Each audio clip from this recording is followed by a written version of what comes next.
Let's go.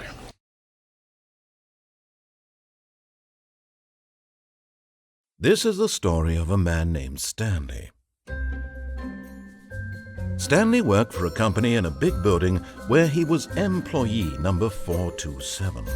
Employee number 427's job was simple. He sat at his desk in room 427 and he pushed buttons on a keyboard. Orders came to him through a monitor on his desk, telling him what buttons to push, how long to push them, and in what order. This is what employee 427 did every day of every month of every year. And although others might have considered it soul-rending, Stanley relished every moment that the orders came in, as though he had been made exactly for this job. And Stanley was happy. And then one day, something very peculiar happened. Something that would forever change Stanley. Something he would never quite forget. He had been at his desk for nearly an hour when he realized that not one single order had arrived on the monitor for him to follow. No one had showed up to give him instructions, call a meeting, or even say hi. Never in all his years at the company had this happened, this complete isolation. Something was very clearly wrong. Shocked, frozen solid, Stanley found himself unable to move for the longest time. But as he came to his wits and regained his senses, he got up from his desk and stepped out of his office.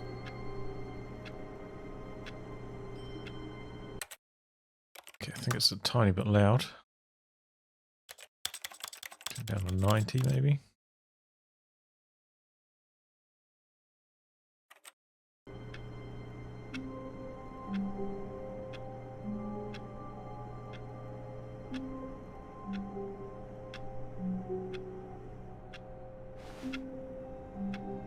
Control sensitivity, it's unusual. Moving to like the far extremes of the controller doesn't make the turning rate that high.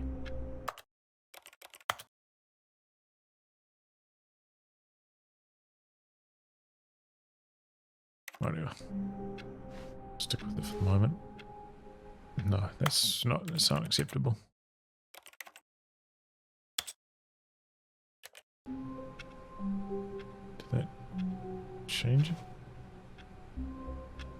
Yeah, it's a bit faster.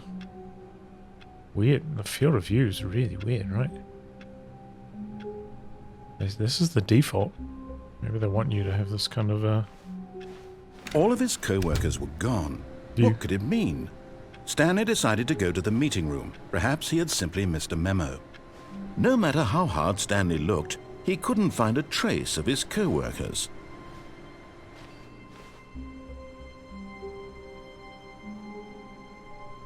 Can't read that.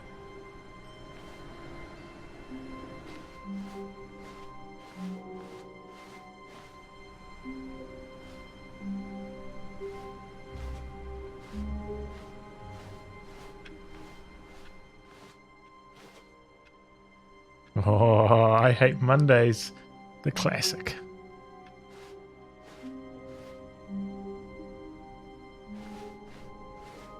And that movie, Office Space, man, that's a classic movie.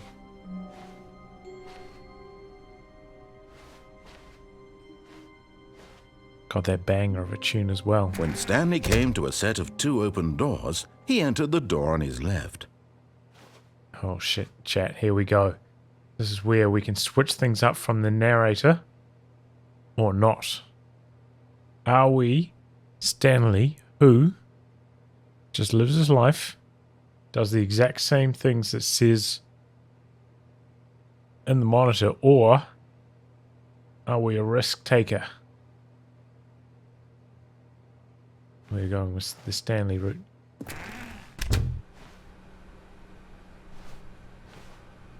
The door closing kind of sounded like a fart, right? What's the time? 10... Okay. Did enter the time when I started the game, so I wondered if that would sync up to the IRL time here in Yet there New was Zealand. not a single person here either. Feeling a wave of disbelief, Stanley decided to go up to his boss's office, hoping he might find an answer there. See if there are any funny things on these boards. Push for funding for R&D of coffee machine. Get Chris out of the broom closet. Hire someone to synergize papers. Nice. Papers are too synergized. Fire paper guy. Hire somebody to fire the synergizing paper guy. Who moved my desk? Please keep targets on the topic of something or other. The future was yesterday, tomorrow is now. Tomorrow, complete today's unfinished agenda items. Write next day's agenda, reflect. Amusing, reasonably amusing. Office party on Friday.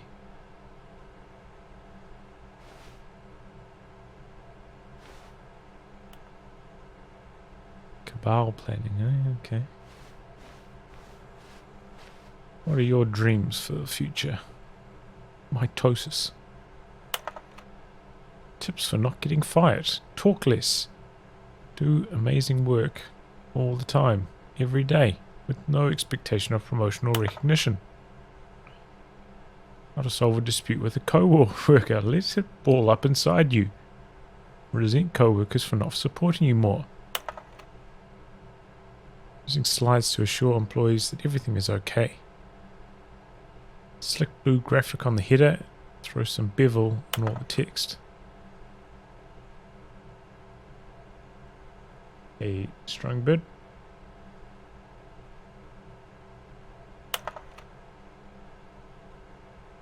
Number of slides on the slide. How many of these do you think there are?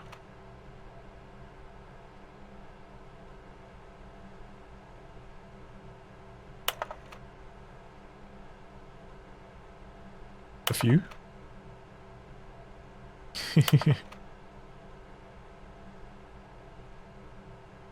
Boss appreciation minute.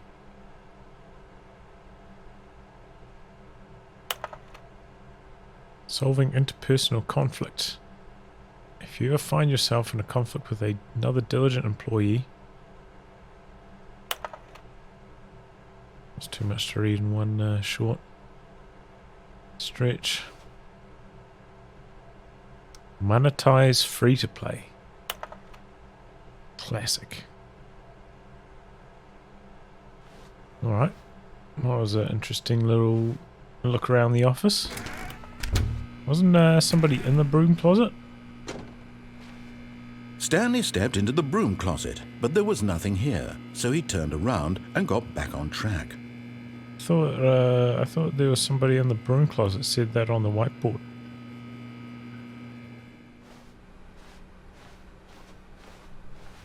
So coming to a staircase, right? Stanley walked upstairs to his boss's office. Can't go over there.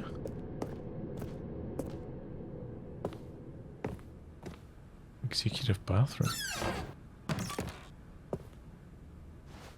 Extreme bathrooms. Because the boss knows that what the boss says goes, if the bosses suffered losses, then that's what the boss chose. Interesting. A warlord. At the moment I am. Following what the narrator says. I'm on a Stanley run.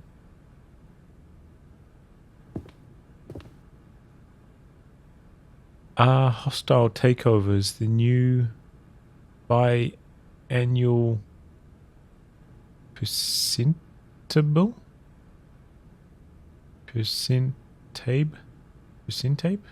Percentage?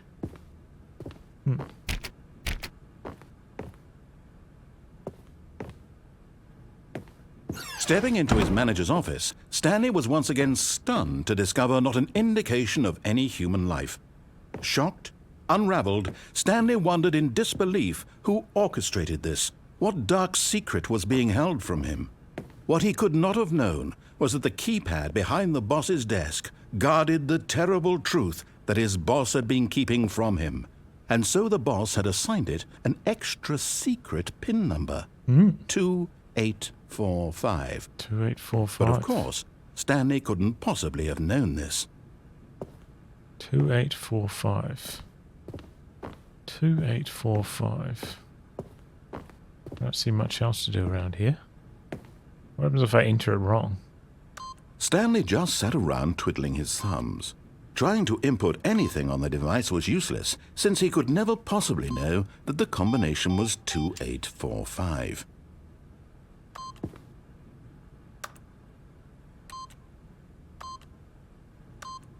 "2845. What happens if I get it wrong again, do you think? Narrator's going to start getting angry with me?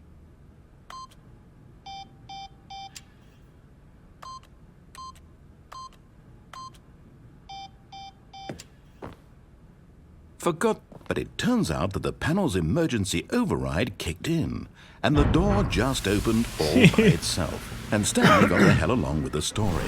Well, whoop-de-doo. There we go. Throw a wee spanner in the works.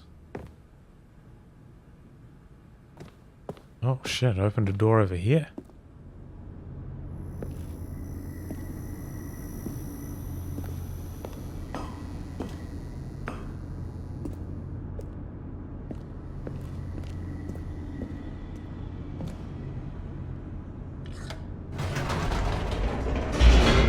Down we go.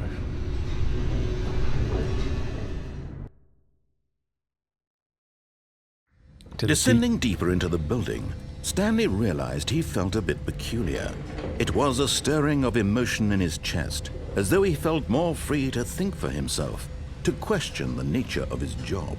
Why did he feel this now, when for years it had never occurred to him? This question would not go unanswered for long.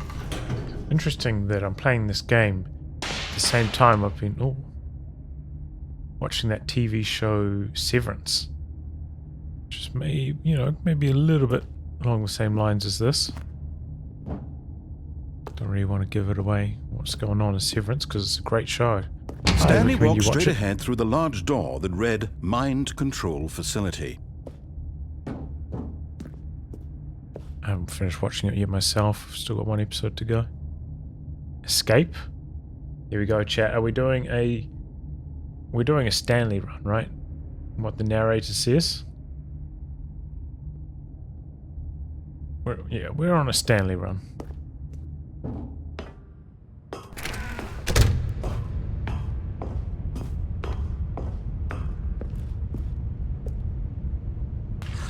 The lights rose on an enormous room packed with television screens. What horrible secret did this place hold? Stanley thought to himself. Did he have the strength to find out?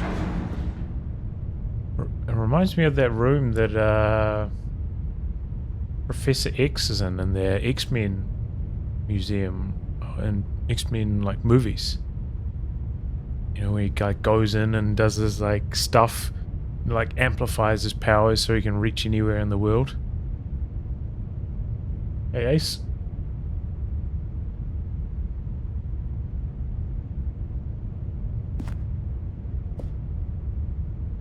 What are you saying that twice?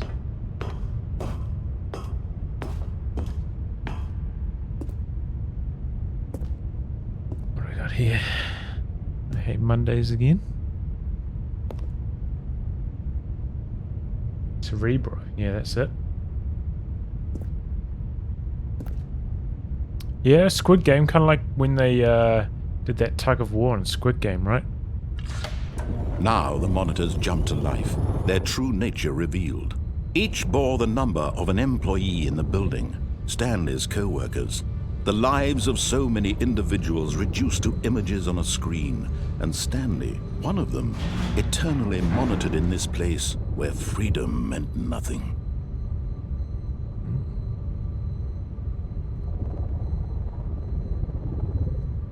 Interesting.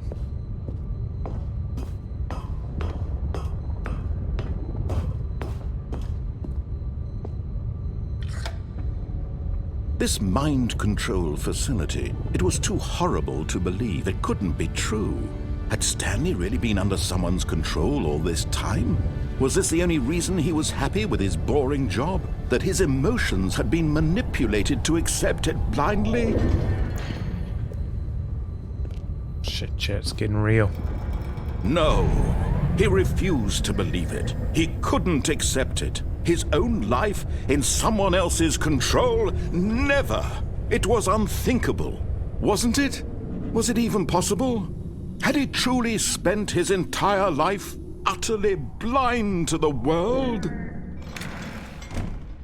Utterly blind to the world?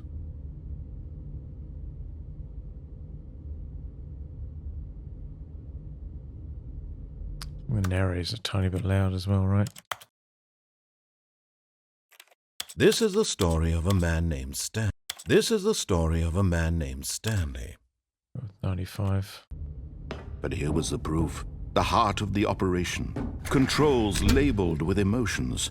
Happy, or sad, or content. Walking, eating, working. All of it monitored and commanded from this very place. And as the cold reality of his past began to sink in, Stanley decided that this machinery would never again exert its terrible power over another human life. For he would dismantle the controls once and for all. Alright. Mind control status offline. Where are all my co-workers at, by the way? Oh. Interesting. 3.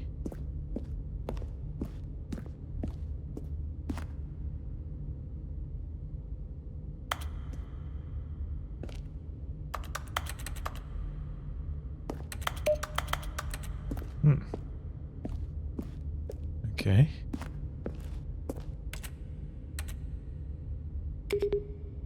1, 2. Console disabled. I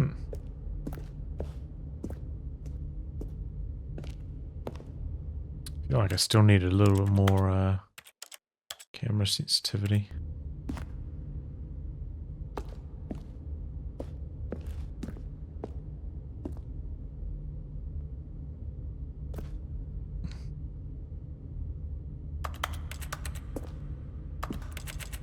I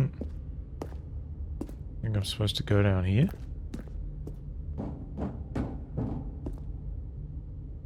What do you think that's even for? This game's pretty weird. Interesting though. I pressed 1, 2, 3, right? I don't think I pressed 4.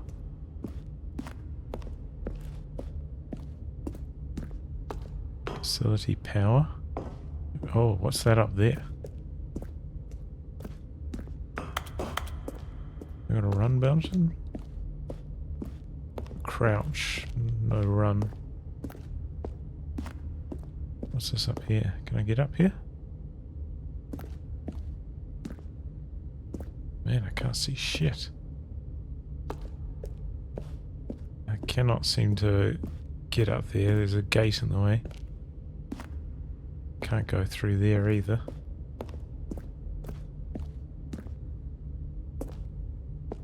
Or under here. I came from facility power, did I?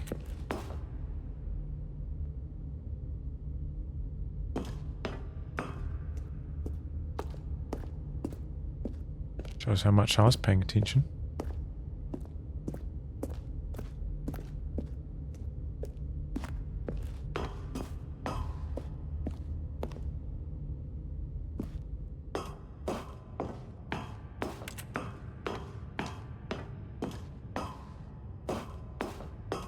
And when at last he found the source of the room's power, He knew it was his duty, his obligation, to put an end to this horrible place and to everything it stood for.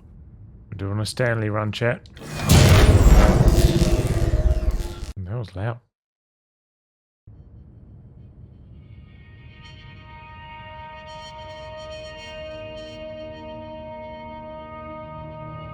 Blackness and a rising chill of uncertainty.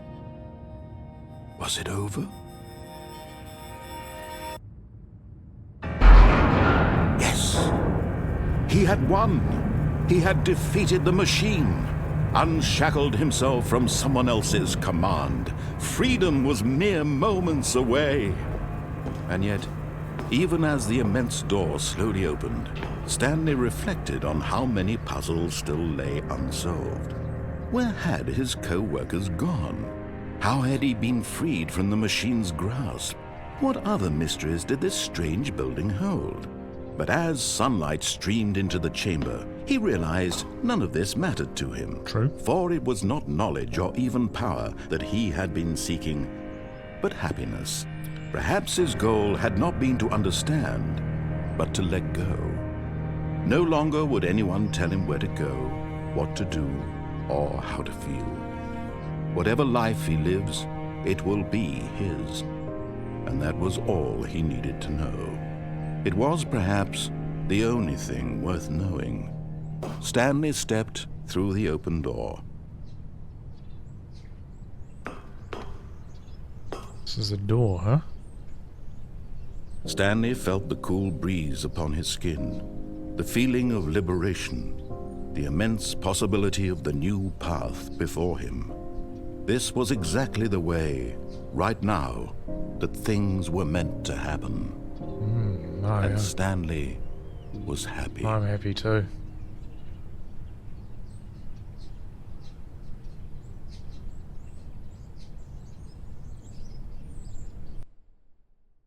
Achievement unlocked. Beat the game. Alright, well, I just beat the game, chat. Alright, we'll sign off there. Good stream. Great game. Made me feel tremendous. Really nice one.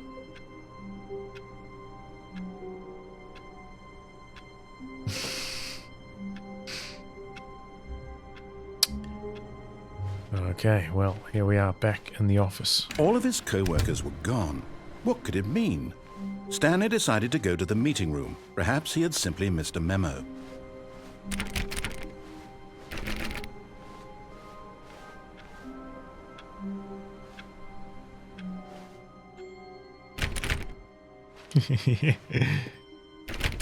No, lads, we're not playing Code 2, we're playing the Stanley Parable, eh? When Stanley came to a set of two open doors, we're doing the he opposite. entered the door on his left. Stanley run now. Exact opposite every single time. This was not the correct way to the meeting room, and Stanley knew it perfectly well. Perhaps he wanted to stop by the employee lounge first, just to admire it. Employee lounge, eh? Not bad. Yes, truly a room worth admiring. It had really been worth the detour after all, just to spend a few moments here in this immaculate, beautifully constructed room. Stanley simply stood here, drinking it all in. Room looks like shit. What does that say? Number one dad? Yes, really, really worth it being here in the room. A room so utterly Mum, captivating that even though all your co-workers have mysteriously vanished, here you sit looking at these chairs and some paintings. Really worth it. Yeah, it's worth it. Shut up. Coffee nut?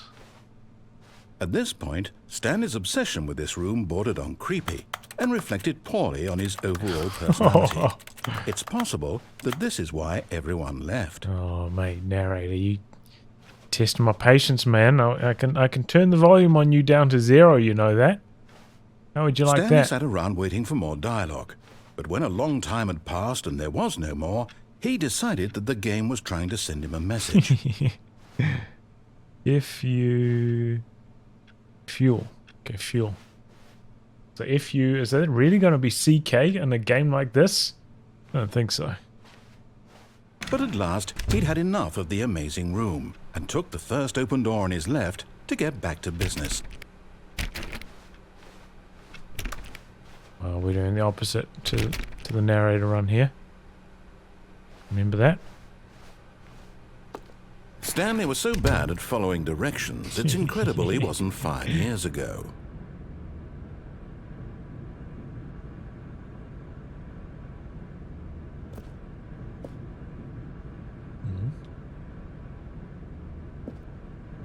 Do not lie. If you are lying right now, stop.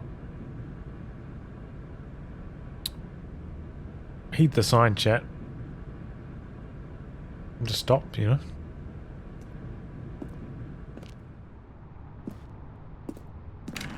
Doesn't mean that if your life is a lie, you should stop living. Maybe that's not the right sign to be putting on a wall, eh?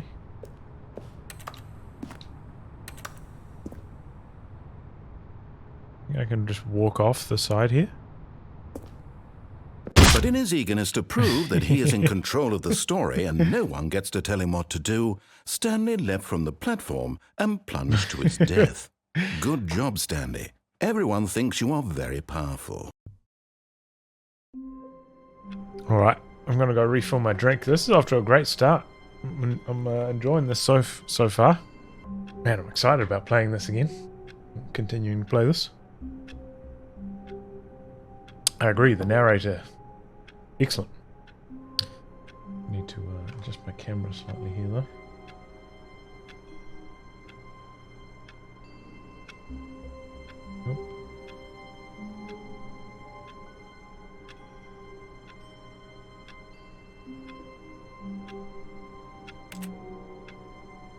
Alright.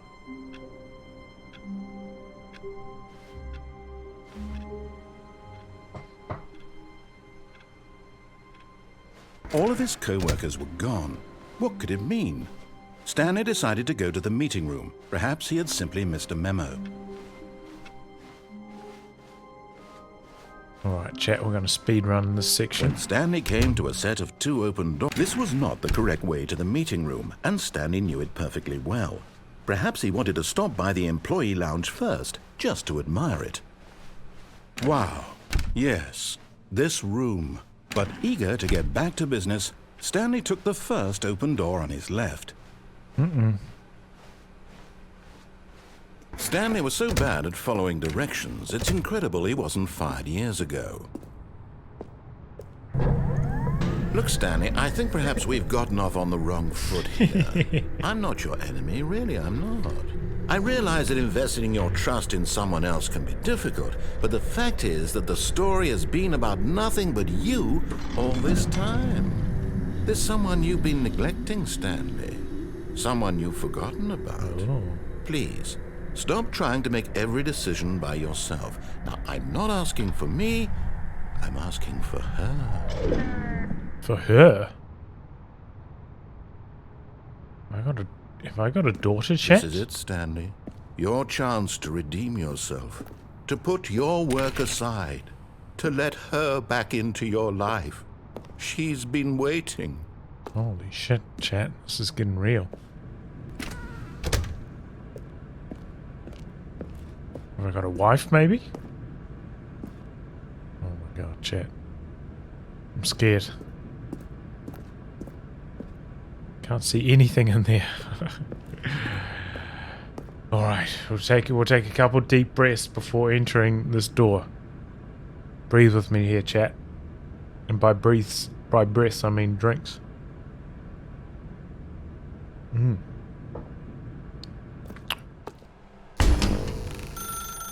That's her, Stanley. You need to be the one to do this. To reach out to her. If you can truly place your faith in another, then pick up the phone.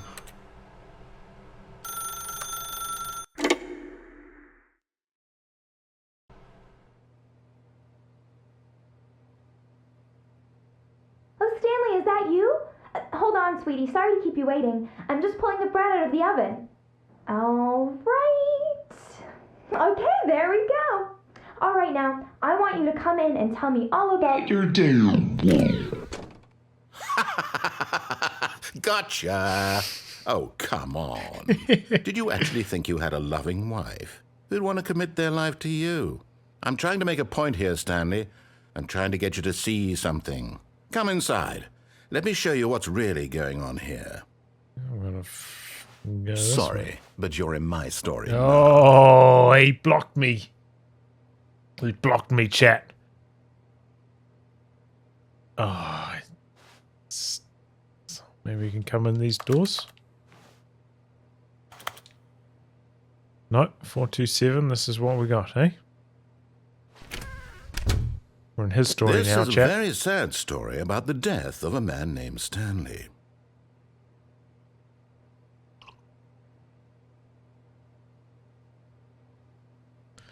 Good morning. Press triangle on your controller.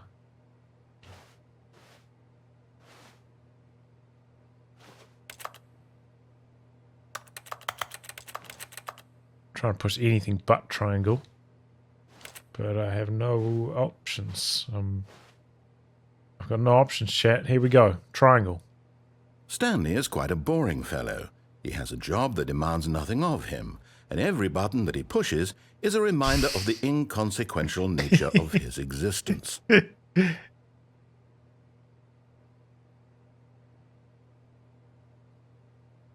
Trying every other direction on the D-pad. Every other button. Look at him there, pushing buttons, doing exactly what he's told to do. Now he's pushing a button. Now he's eating lunch. Now he's going home. Now he's coming back to work. One might even feel sorry for him, except that he's chosen this life. But in his mind, in his mind he can go on fantastic adventures. From behind his desk, Stanley dreamed of wild expeditions into the unknown, fantastic discoveries of new lands. It was wonderful, and each day that he returned to work was a reminder that none of it would ever happen to him. It's depressing, dude. And so he began to fantasize about his own job. First, he imagined that one day while at work, he stepped up from his desk to realize that all of his co-workers, his boss, everyone in the building had suddenly vanished off the face of the earth. The thought excited him terribly. Please press triangle to spend time with the boys. I got the boys right here in chat. The boys. Let's. So he went further. He imagined that he came to two open doors and that he could go through either. At last, choice. It barely even mattered what lay behind each door. The mere thought that his decisions would mean something was almost too wonderful to behold. Press triangle to prepare dinner. That's clearly not triangle. As he wandered through this fantasy world, he began to fill it with many possible paths and destinations. Down one path lay an enormous round room with monitors and mind controls. And down another was a yellow line that weaved in many directions. And down another was a game with a baby. And he called it the Stanley Parable. Press triangle. Oh, square. To tell your kids a story. How do I not know shapes, chat? What's going on in this game? It's got me messed up in the head. It was such a wonderful fantasy, and so in his head he relived it again, and then again, and again, over and over, wishing beyond hope that it would never end, that he might always feel this free. Surely there's an answer down some new path, mustn't there be? Perhaps if he played just one more time. Ooh, I'd love her. Look at that. But there is What no a woman. answer. How could there possibly be? In reality, all he's doing is pushing the same buttons he always has. Nothing has changed. The longer he spends here, the more invested he gets, the more he forgets which life is the real one. Press square to go to sleep.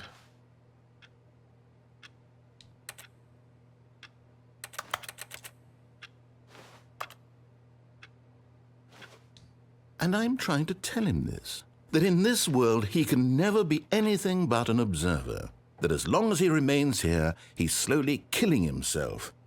But he won't listen to me. He won't stop. Here, watch this.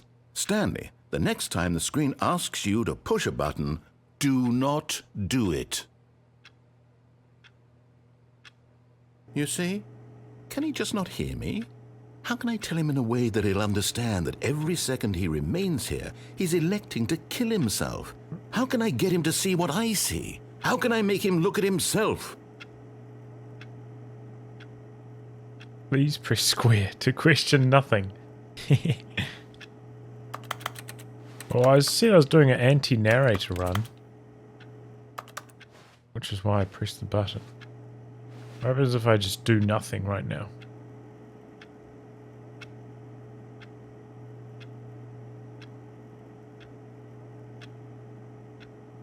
Now this is gameplay. This right here, breakneck speeds. You know, you need to have 400 APM, otherwise you just can't play this game. Stanley Parable. It's you know, it makes StarCraft pros look like amateurs. Inputs required for this game are unreal. But I'm gonna beat it.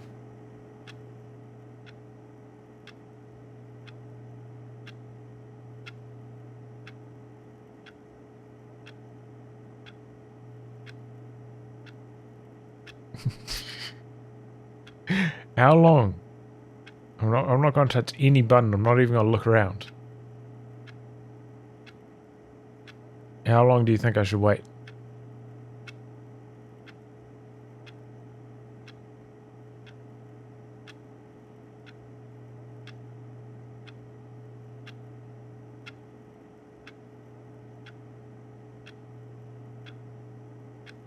Well, I waited quite a long time.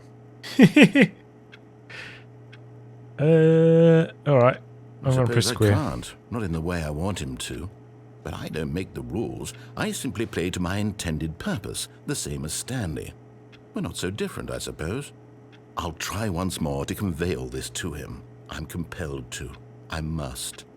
Perhaps, well, maybe this time he'll see. Maybe this time. And I tried again, and Stanley pushed a button. And I tried again, and Stanley pushed a button. Please and I die.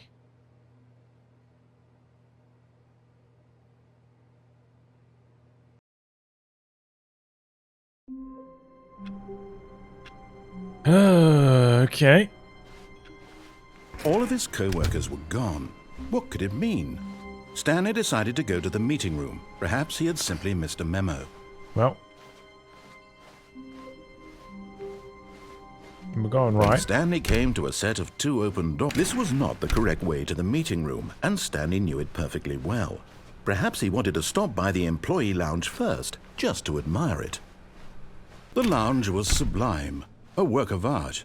But eager to get back to business, Stanley took the first open door on his left. Still going to continue down this path, chat. Stanley was so bad at following directions, it's incredible he wasn't fired years ago. Look, Stanley, I think perhaps we've gotten off on the wrong foot here. I'm not your enemy, really, I'm not.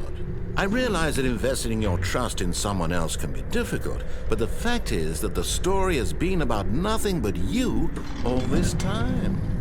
There's someone you've been neglecting, Stanley. Someone you've forgotten We don't have a wife, about. chat. Please, stop trying to make every decision by yourself. Well, unless Now, you I'm not guys asking consider for me, I'm asking for her. Dole a wife, which is fine. You know, you're entitled to This that. is it, Stanley. Your chance to redeem yourself. To put your work aside. To let her back into your life. She's been waiting.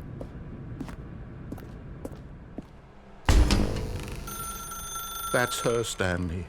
You need to be the one to do this. To reach out to her. If you can truly place your faith in another, then pick up the phone. I'm not going to pick up the phone, chat. This is a no phone pickup stream.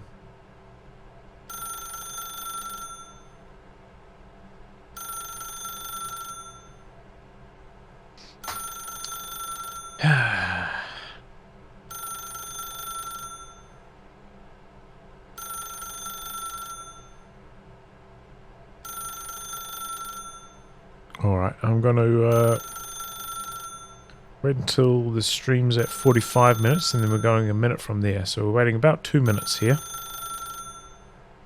without picking up the phone.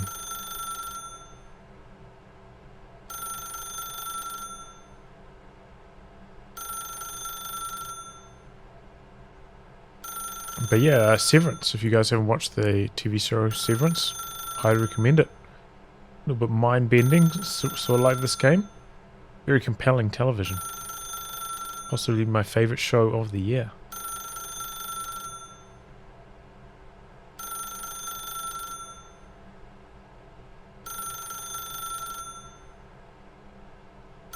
Still got another 45 seconds, chat. Does anybody get like really annoyed by phones ringing? Hate that shit, man. You know what annoys me the most though, if I get like 5 text messages or something in quick succession, especially if it's from one person just sending like 4 words per text.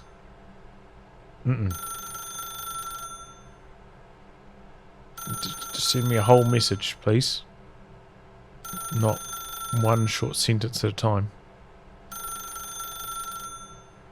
Can't stand that.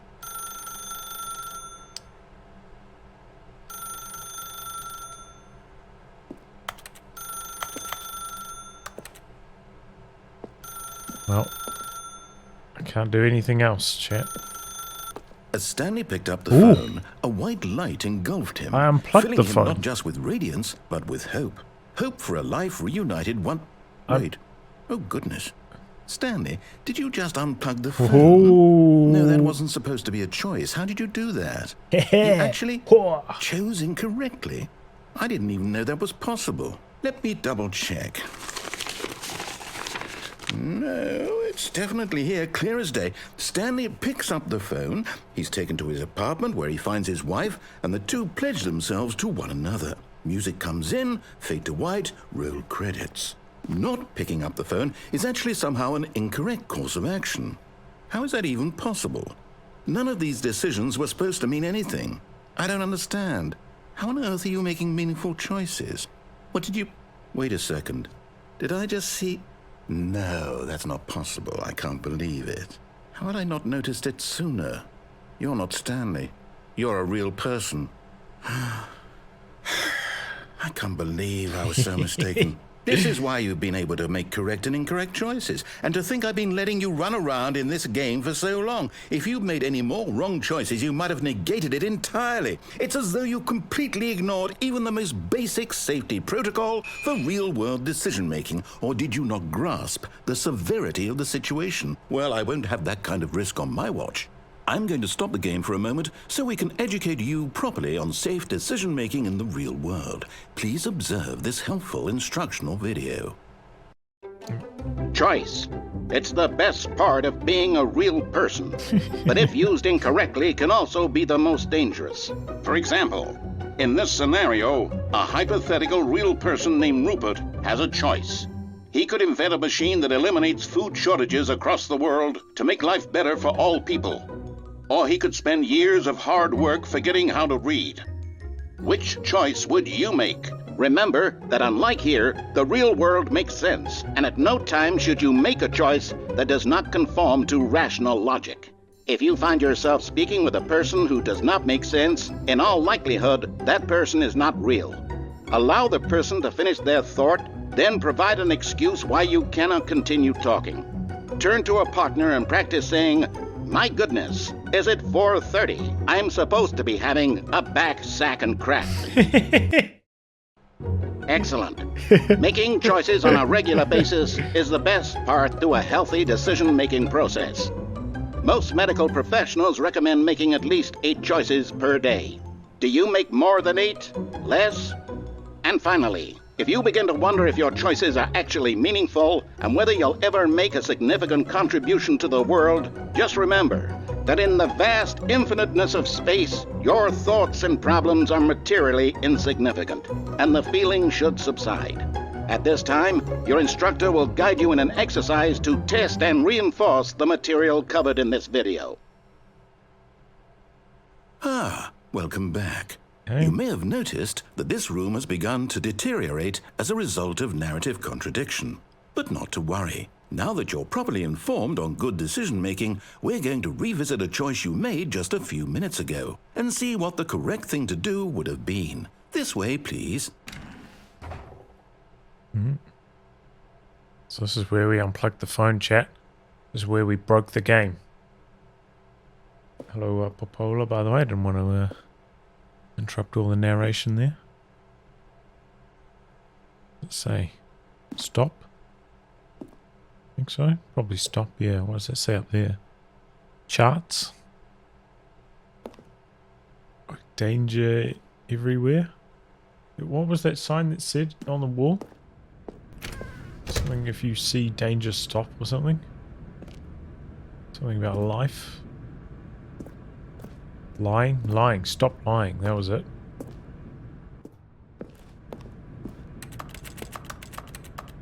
Can't do anything with that. What about, can we hop on the old forklift? Take it for a spin? Fucking pro on the forklift, chat. Drove one once.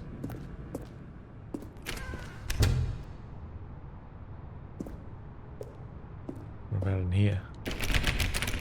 Nope.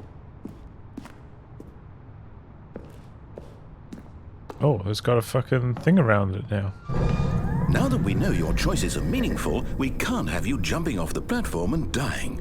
True. Imagine the main character dying senselessly halfway through the story. That story would make no sense at all. We just need to get you home as soon as possible before the narrative contradiction gets any worse. Unfortunately, it seems this place is not well equipped to deal with reality.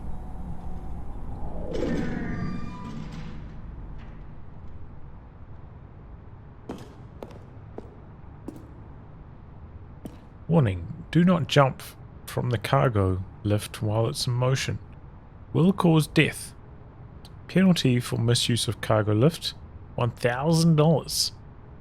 Penalty for jumping off the cargo lift, $5,000. I've lost $5,000, chat. I died, remember? I don't have a jump though, so I can't jump on the boxes, then jump over the side if I really wanted to here. Don't have a key card for opening that either.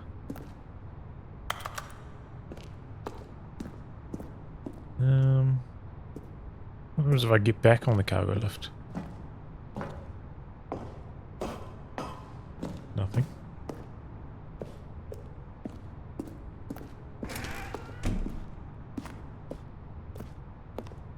Do not lie. Yeah, that's the sign we were talking about just moments ago.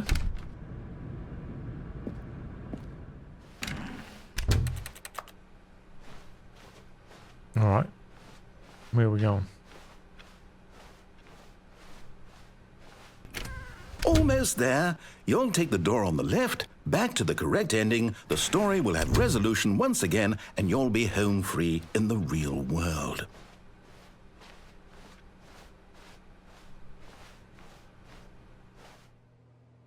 Now remember, all you need to do is behave exactly as Stanley would. That means choosing responsibly and always putting the story first. I'm quite sure you'll be up to the task. Just follow my lead and you'll be fine. All right. When Stanley came to a set of 2 open doors, he entered the door on his left. We're going right again, right, chat? 1 in chat for right, 2 in chat for left. Type now.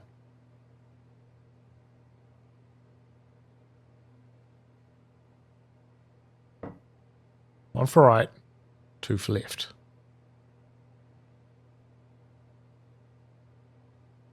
Oh boy, we got some lefters in the chat here, eh?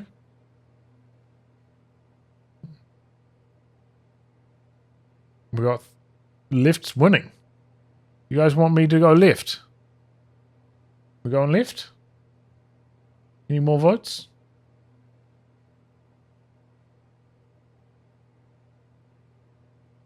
Left it is.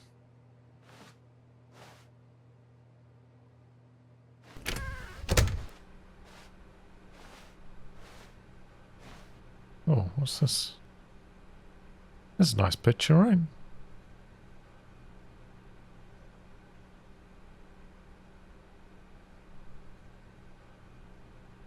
Good picture, chat. I like this one.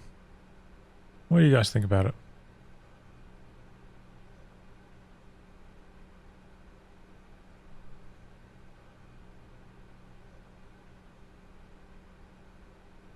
Any takes on this, chat, and any interpretations of this artwork?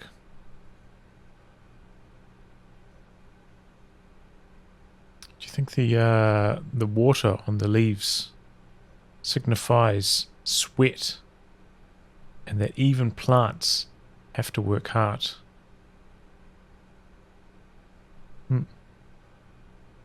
Interesting. Green soothes the mind.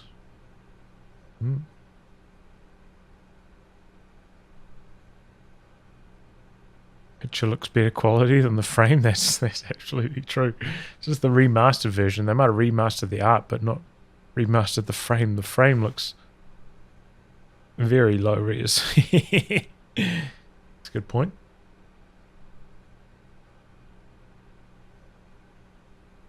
Maybe it's supposed to be, maybe the moisture is relaxing, like maybe it's not sweat from working hard, it's like sweat from relaxing in a sauna. You guys know I was in Scandinavia recently. Saunas are a big thing around that region. I didn't go to a sauna while I was there though. There was one where I was staying in Gothenburg. There was like this kind of famous public sauna, but apparently it was closed, which is unfortunate. It was like in this like elephant or something. It looked weird. Since it was so close to my place, I definitely would have gone. But no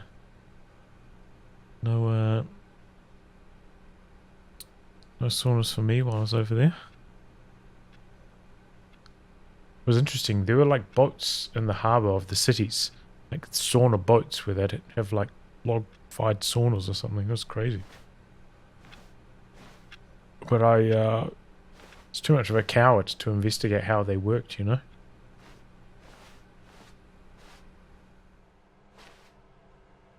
Yet there was not a single person here either. Feeling a wave of disbelief, Stanley decided to go up to his boss's office, hoping he might find an answer there. Oh. Coming to a staircase, Stanley walked upstairs to his boss's We office. do not even have a downstairs option anymore. I remember before we could go downstairs previously. Now we can only go up. It's going to make this another chat option, voting up or down, 1 or 2, but we have to go up. There was like a warning sign over this toilet before, wasn't there? Can't even go to the toilet this time.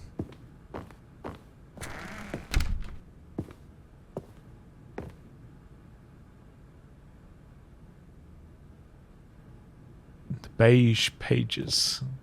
The yellow pages, eh? Good meme, good meme. Stepping inside his manager's office, different. Stanley was once again stunned to discover not an indication of any human life. Shocked, unraveled, Stanley wondered in disbelief who orchestrated this, until he saw the door with a voice receiver next to it. Surely behind this door lay all the answers to his questions. And beyond all probability, he knew the passcode. He had seen it on his boss's computer just last week. Nightshark 115. Was this the code to open the door? Would it still work? There was only one way to find out. Stanley had been trained never to speak up, but now he would draw from within himself the courage to face the unknown. Before he we drew do a that, sharp chat, breath and then spoke the code. Before we do that, chat, let's take a look at some of this artwork, alright? Oh, that's really low res. This one's nice, though. Stanley spoke the code. Nightshark 115. He spoke it into the receiver. right Shut there up. on the wall. Looking at the art, mate, alright? Nice landscape there, you know. I'm sorry, is there a problem? You didn't mishear me, did you? Please speak the code into the receiver. Otherwise, we can't get on with the story. This is a crucial step. Ooh, look at that refinery up there.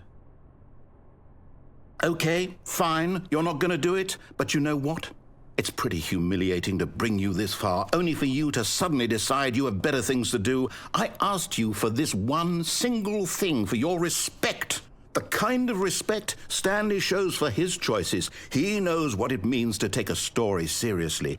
If you didn't want to see what I had to show you, then why did you come here? You had a choice, you know. You could have gone through the door on the right. You could have done whatever the hell you wanted over there. Why did you come this way? Speak. Say something to me. Explain yourself, you coward. You behave exactly as Stanley would. That means choosing responsibly and always putting the story first. I'm quite sure you'll be up to the task. Well, just follow my lead and you'll be fine. All right. That didn't work. When Stanley came to a set of 2 open doors, he entered the door on his left. We're going left again, chat. But we're going through the door this time, alright? No more looking at artwork. Oh, hold on. Nah, it's nothing special. Vaguely reminiscent of when I went to the Scottish Highlands, that kind of mountain. But they didn't really have those kind of trees at the base of them. It's mainly just like scrub.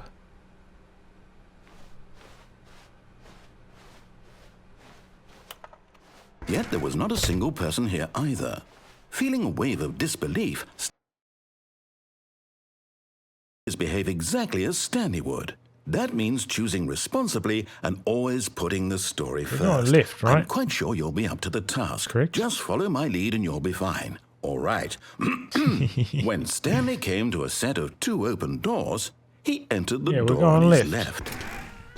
We're going left, and here we go. Speed run. No more looking at artwork, right? We've looked at all the artwork now. Speed run, speed run.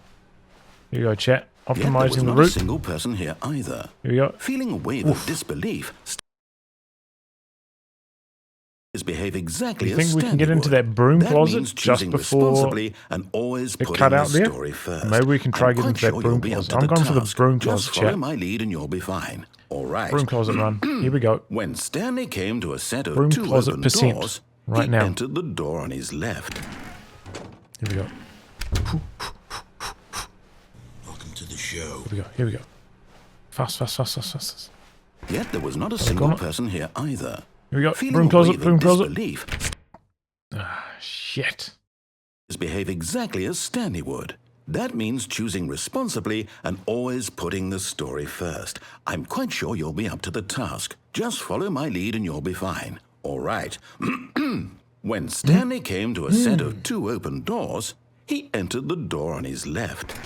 Yeah, it's forcing me to go right, chat. I know that you guys all voted left. I've tried left. I've tried left a few times now.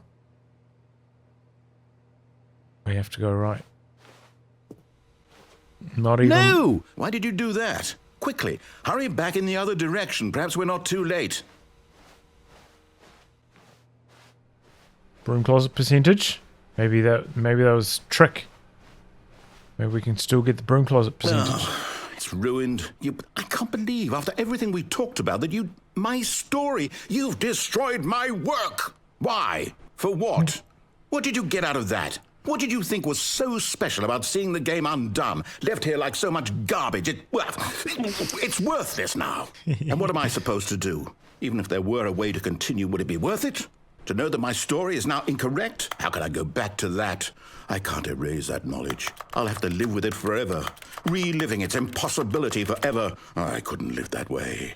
Is it better to shut the game down entirely? To willingly destroy all of my work? I don't know.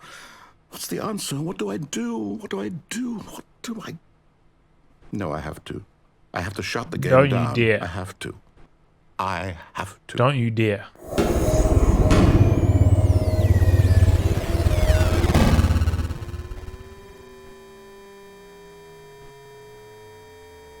Oh, shit.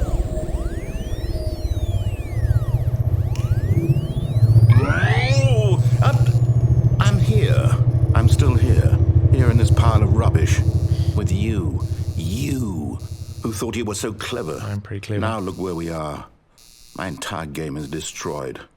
It was the only thing in the world that was mine, and you've run it into the ground. What, did you think that would be funny? You just had to see? Didn't I impress upon you how important it was to be like Stanley? He actually knows how to do what I tell him to. He understands that if I say to do something, there's a damn good reason for it. That thought hadn't even occurred to you, had it? That there's a world outside of you? You're a child. Oh, my story.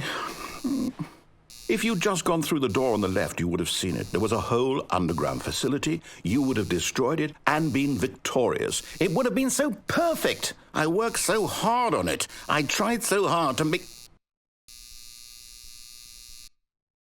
When Stanley came to a set of 2 open doors, Oh my god, it's getting crazy here, chat. Stanley? Hello? Are you... Is everything okay? Stanley, please. I need you to make a choice. I need you to walk through the door. Are you listening to me? Can you That's hear not me, because Is everything that all guy's right? got here. Stanley, not this me, is chat. important. The story needs you. It needs you to make a decision. It cannot exist without you. Do you understand me? Whatever choice you make is just fine. They're both correct. You cannot be wrong here. We can work together. Did I I'll just accept beat the whatever game? you do. I simply need you to take that step forward, please. Choose. Do something. Is it really that short? Anything. This is more important. I know I did the fast time first, but The story then I needs just it. actually beat it So, in under an you hour. hear me? Are you I mean, there? it's pretty Are you fun, listening but to this? Stanley, are you there? that's it. Okay. It's okay, I can wait. You need time to decide. Good thing I got it on sale, man, Make because I sure would your feel choice ripped is off if correct. I That is the just paid best choice. 30 New Zealand dollars That's all for that right. experience. I'll wait for you to decide what's many the right endings? thing to do. Take as much time as you need. I've got 2 of them so far.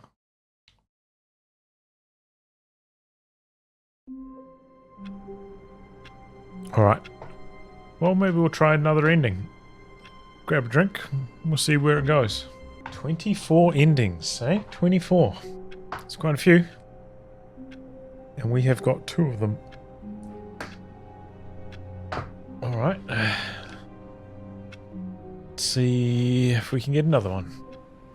All of his co-workers were gone. What could it mean? Stanley decided to go to the meeting room. Perhaps he had simply missed a memo. So I think we go to the meeting room. When Stanley left. came to a set of 2 open doors, he entered the door on his left. And then we diverge from here. How do you guys feel about that? Yet there was not a single person here either. Feeling a wave of disbelief, Stanley decided to go up to his boss's We're going office, down, right? hoping he might find an answer. Coming to a staircase, Stanley walked upstairs to his boss's office.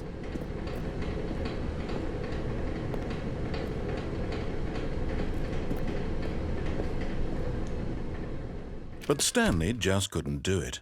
He considered the possibility of facing his boss. Admitting he had left his post during work hours, he might be fired for that. Don't want And to in get such a fired. competitive economy, why had he taken that risk? All because he believed everyone had vanished? His boss would think he was crazy. And then something occurred to Stanley. Maybe, he thought to himself, maybe I am crazy. All of my co-workers blinking mysteriously out of existence in a single moment for no reason at all? None of it made any logical sense. And as Stanley pondered this, he began to make other strange observations. For example, why couldn't he see his feet when he looked down? Why did doors close automatically behind him wherever he went? And for that matter, these rooms were starting to look pretty familiar. Were they simply repeating? No, Stanley said to himself, this is all too strange. This can't be real. And at last, he came to the conclusion that had been on the tip of his tongue. He just hadn't found the words for it. I'm dreaming, he yelled. This is all a dream. Oh, what a relief Stanley felt to have finally found an answer, an explanation. His co-workers weren't actually gone. He wasn't going to lose his job. he wasn't crazy after all. And he thought to himself, I suppose I'll wake up soon.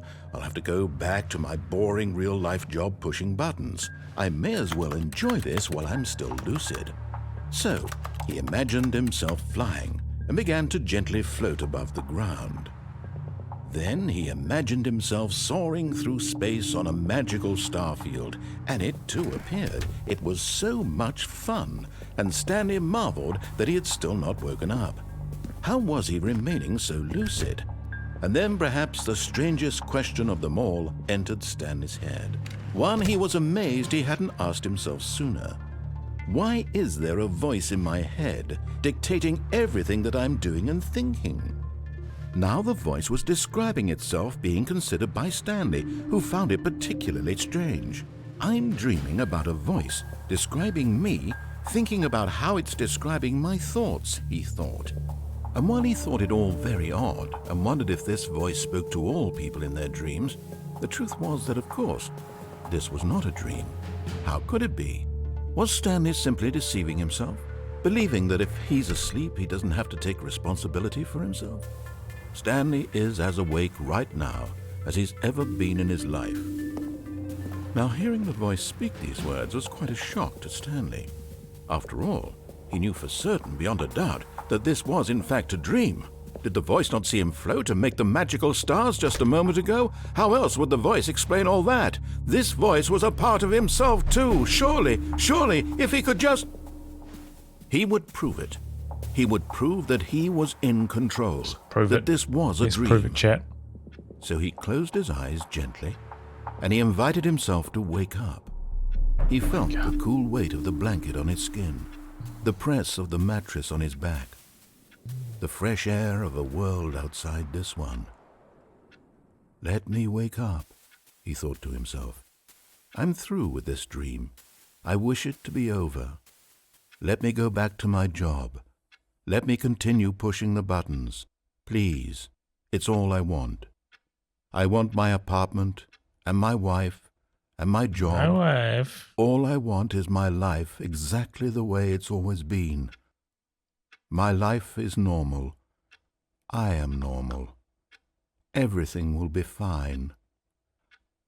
I am okay.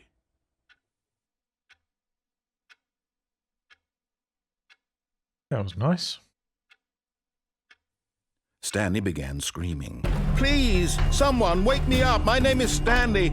I have a boss. I have an office. I am real. Please, just someone tell me I am real. I must be real. I must be. Can anyone hear my voice? Who am I? Who am I? And everything went black.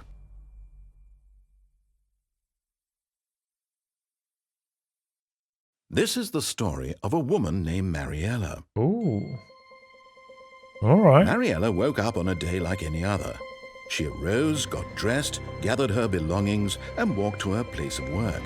But on this particular day, her walk was interrupted by the body of a man who had stumbled through town talking and screaming to himself, and then collapsed dead on the sidewalk. And although she would soon turn to go call for an ambulance, for just a few brief moments, she considered the strange man.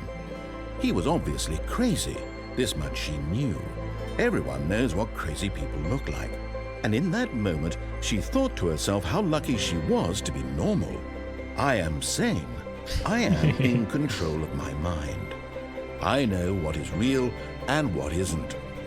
It was comforting to think this, and in a certain way, seeing this man made her feel better. But then she remembered the meeting she had scheduled for that day, the very important people whose impressions of her would affect her career, and by extension, the rest of her life. Oh, it's the same car. She had no time for this, so it was only a moment that she stood there, staring down at the body. And then she turned and ran.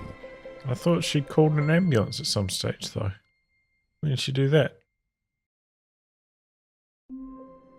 That was the end? That was an ending. So what, we've got 4 endings so far? All of his co-workers were gone. What could it mean? Stanley decided to go to the meeting room. Perhaps he had simply missed a memo. Pretty entertaining. think we'll probably go for one more ending. When Stanley came to a set of two open We're gonna doors, go this right, was not the correct way to the and then meeting we're going to go room, back and Stanley knew left it through perfectly the... well. Perhaps he wanted to once you're stop by past the the meeting employee room, lounge right? first, just to admire it. So we come Standing through now here. in this incredible room, Stanley for the first, but eager to get back And to then we go business, left. Stanley took the first This is the open door on main his left. divergence. And so he detoured through the maintenance section, walked straight ahead to the opposite door, and got back on track. Yeah, here we go. But Stanley didn't want to go back to the office. Screw the office. He wanted to wander about and get even further off track. I agree. So now in order to get back, he needed to go, from here it's, left.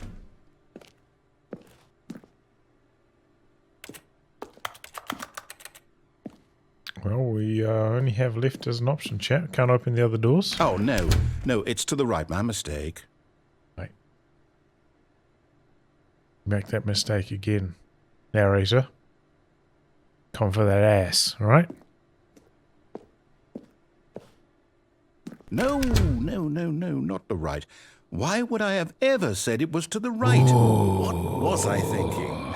It's clearly... Oh, dear, would you hold on for a minute, please? Now, let's see. We went down right, left, down, left, right. Yep, okay, yes. I've got it now. This story is absolutely, definitely this way.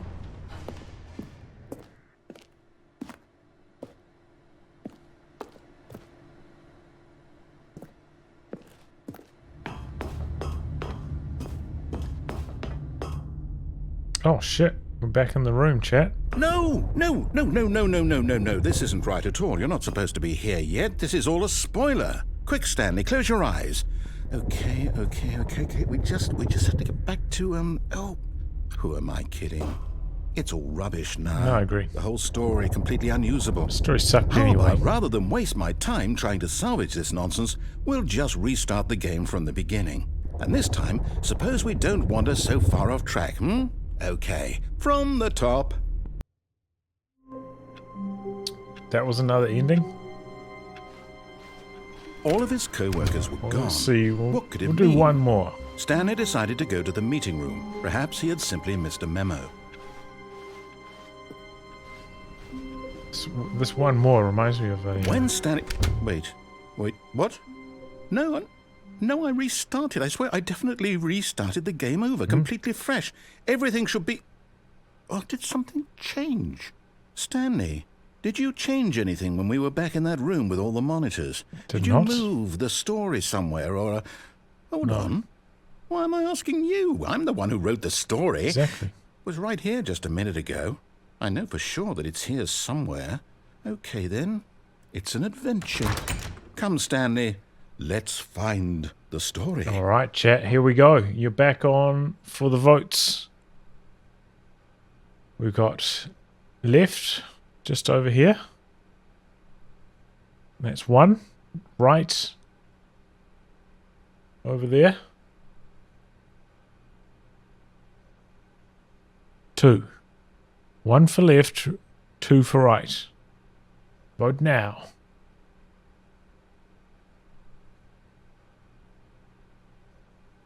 I'll say it.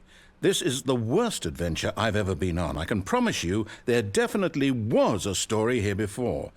Do we need to restart the game again? Well, I find it unlikely that we'll ever progress by starting over and over again, but it's got to be better than this. Okay, let's give it a shot. Why not?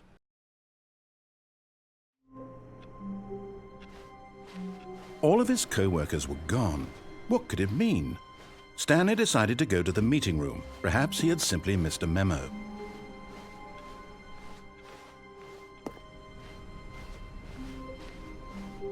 Okay, yep, it's worse. I might be remembering this wrong. It's possible the story is back where we just came from. We're too Why slow, don't we chat. go back The the vote's other direction too slow. and see if we missed anything? Why don't we just stay in this room again after that?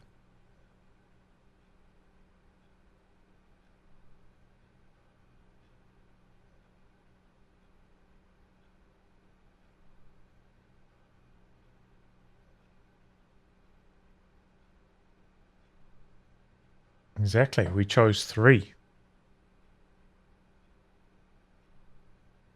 Doesn't look like anything's going to happen, unfortunately, this time. But I could do another playthrough after this, and we'll actually go through 1 or 2 of those doors, taking the same path.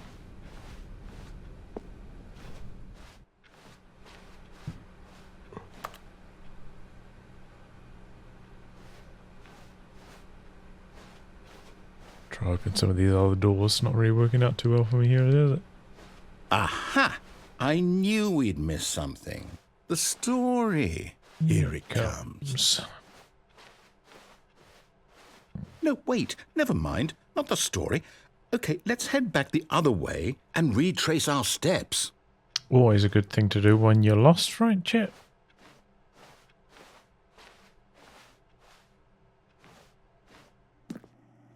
I don't like the look of this.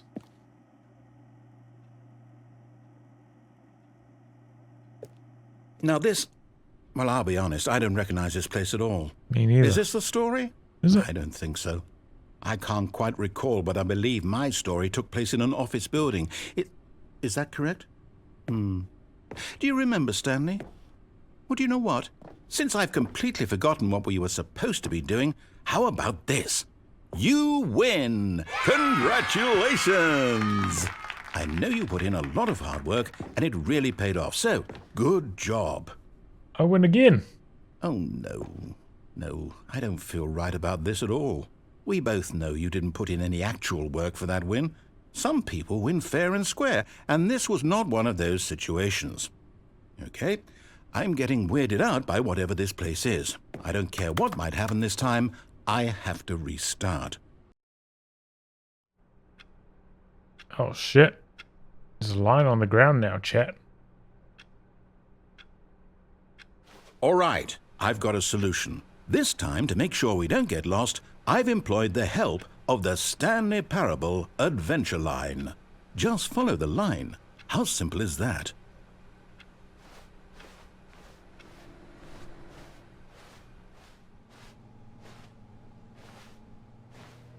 Alright, chat, here we go. Follow the line is 1. Go over to there is 2. Vote now. Follow the line 1. Go off to the left 2. Vote now.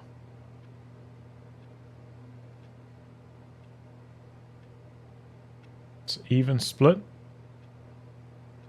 Tiebreaker. Follow the line's winning. Nobody else gonna vote? Follow the line it is. Here we go, chat. We're following the line.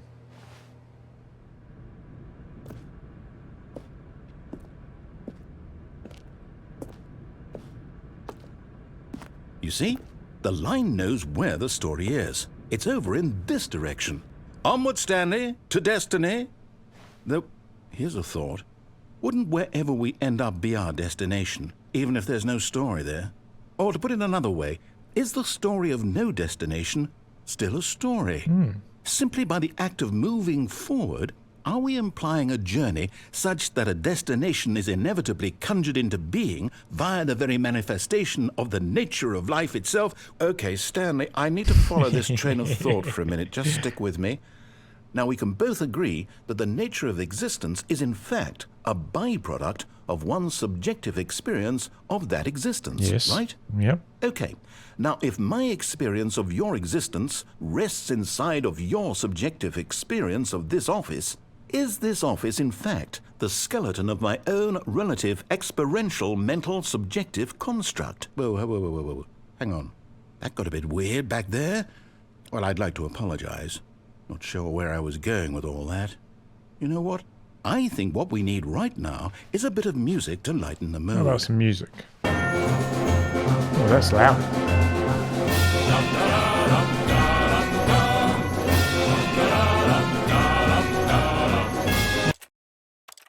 We'll turn down the music, eh?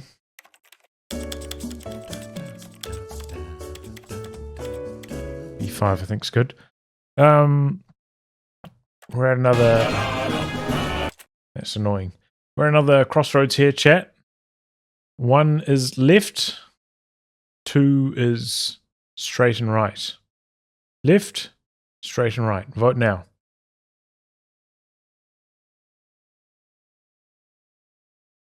Two,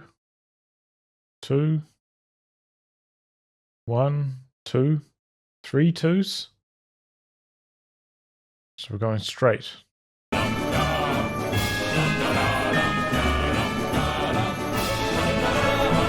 2's definitely 1.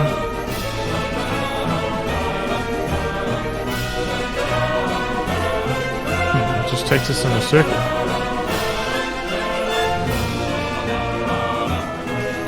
Alright, chat. Well, that didn't do anything. It took us in a circle. Shame on you.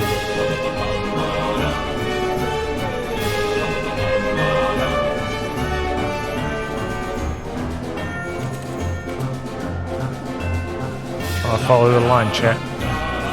Best as I can.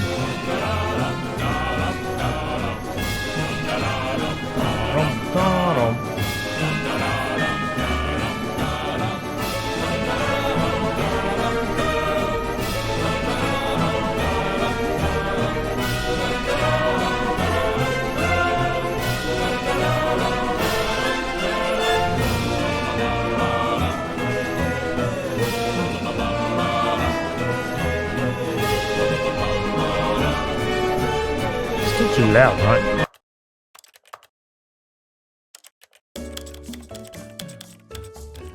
Let's try 75. Didn't really seem to change it that much.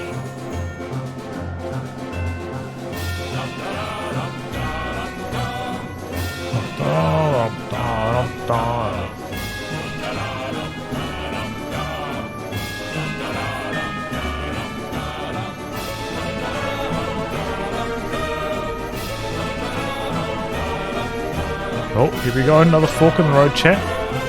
One is left, outside 0B3. We're on pause. So we've got 0B3 for 1, right here, or to the door to the right, 2. Split at the moment. Even 1, we're following the lines at the moment. Following the line is winning.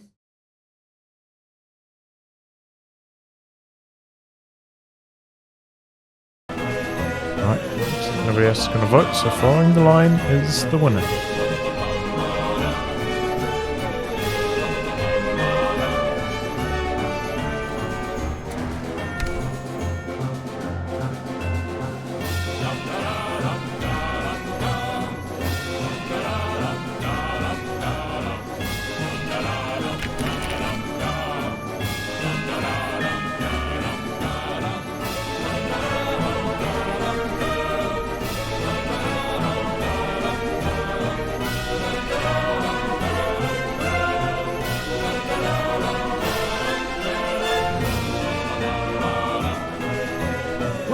Cut the music, go back and look at that fern. Stanley, this fern will be very important later in the story. Make sure you study it closely and remember it carefully. You won't want to miss anything. Okay, fern, eh? Soak it in, chat. Maybe take some screenshots for future reference, alright? Might need your assistance remembering this fern. See that?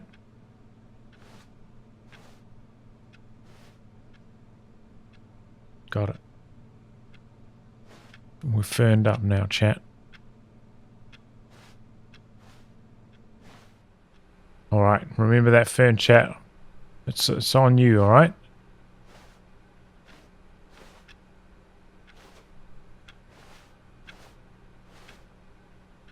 Wait, what? We're back at the office? No. Line, you do know we're looking for the Stanley Parable, right? The story? Is any of this ringing a bell? Oh, now the line goes in 2 directions. I'm going left. I'm no voting on this one. We're going left. No, that takes us back to the office. What happens if we go back to the office? Nothing. Alright, well that was the wrong way. What happens if we follow the line in this direction? I don't think this door has been opened previously. New area, chat. Unlocked.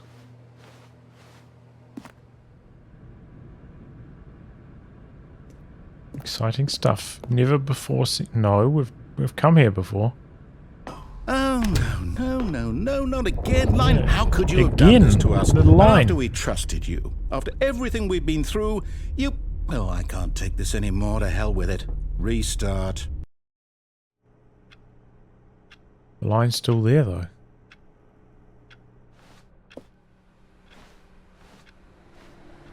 You know what, Stanley? I say forget the adventure line. What's it ever done for us? I agree. We're intelligent people, right? Why can't we make up our own story? I agree. Something exciting, daring, mysterious. I agree. Ooh, this all sounds perfectly doable. Why don't we simply start wandering in, well, I don't know. How about this direction? Don't forget the fern. That's a good point. That's not the fern. Hold on. Is there a fern out here? No. Alright, good remembering about the fern though. It's important. They said that was important. Now, yes, this is exciting. Just me and Stanley forging a new path, a new story. Well, it could be anything. What do you want our story to be? Go wild. Use your imagination. Whatever it might be, Stanley, I'm ready for it. Me too. Oh, no, not you again. Stanley, I'd also like to veto the line from having any role in our awesome new story. No lines or monitor rooms. Just don't acknowledge it, and we should be fine. Who are you guys on? Team chat? Team line or team narrator? I want to see in chat who's on the narrator's side, who's on the line side. It's like all good things. Everybody's got to have a... Everybody's pick a side, right? Got a line in chat?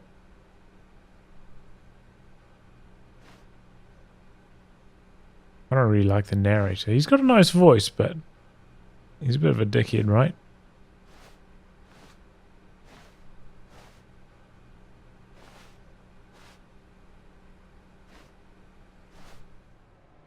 Well, A choice. We get to make a decision. From here, the story is in our control. How important, we mustn't squander the opportunity. In fact, I believe I need a minute to think here. Just walk in circles for a minute. Okay, so I know that each door has to lead somewhere, which means that somewhere at the place where we're trying to go, there must be a reverse door that leads here.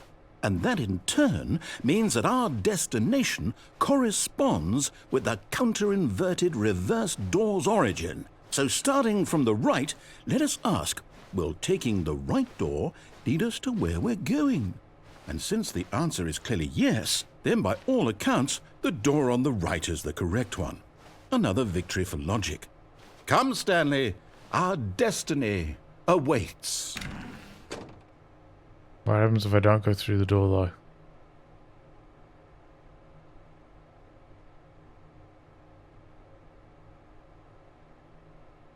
What happens if I walk? We're on team line, right?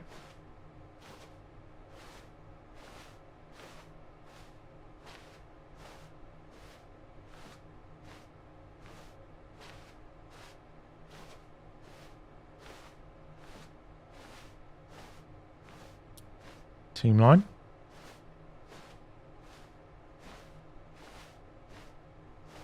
On team line. Hello, game. Reward me for being on team line.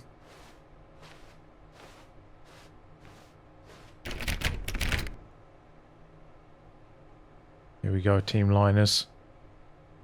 We didn't want for it to come to this, but it has.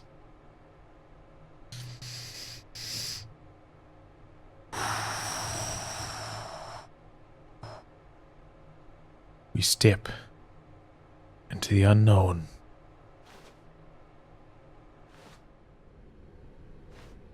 Oh, hold up, what's this? The confusion ending. You're telling me that's what this is? It's all one giant ending? And we're supposed to restart the game, what, eight times? That's really how all this goes? It's all determined? Restarts, eh? I think we've done 6 So so now, far, according right? to the schedule, I restart again. Then what? Am I just supposed to forget? Well, what if I don't want to forget? My mind goes blank simply because it's written here on this thing, wall. Well, who consulted me? Why don't I get to decide? Why don't I get a say in all of this? Is it really? No, it can't be. I don't want it to be. I don't want the game to keep restarting. I don't want to forget what's Me going neither. on. I don't want to be trapped like this. I won't restart the game. I won't do it. I won't do it. I won't do it. And the timer stopped? Does that mean, did we do it? Did we break the cycle? The, whatever it is that made this schedule? How would we even know? Will someone come for us? Will something happen? So, okay. I guess now we just wait. You know, I suppose in some way that this is a kind of story. Wouldn't you agree? I agree. I'm not quite sure if we're in the destination or the journey, though they're always saying that life is about the journey and not the destination. So I hope that's where we are right now. We'll find out, won't we? Eventually. Well, in the meantime, if you do...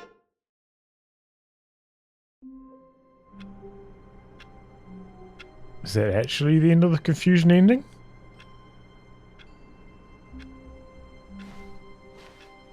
All of his co-workers were gone. What could it mean? Stanley decided to go to the meeting room. Perhaps he had simply missed a memo. Looks like it is. So is that my new content?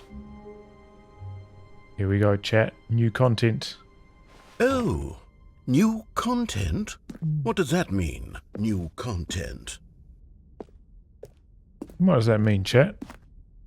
That boy needs therapy.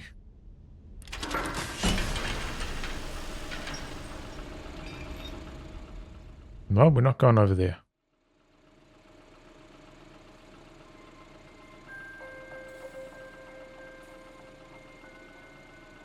Hello, and thank you for playing the Stanley Parable Ultra Deluxe. As you may know, the Stanley Parable was a video game released in 2013 Didn't know. on home computers.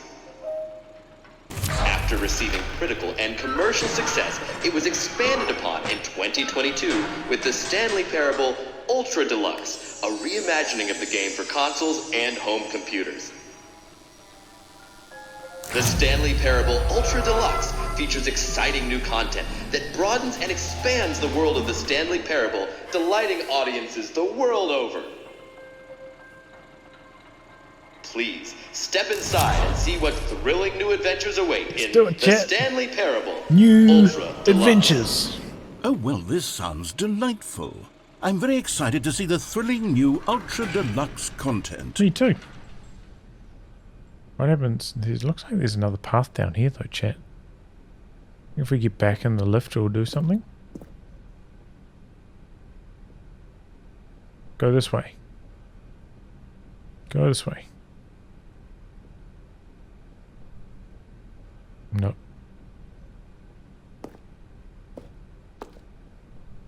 I don't like the look of this. Okay, so far it's an elevator. Nothing special yet, but I'm sure it's just the beginning of a mesmerizing adventure. Narrator, sure.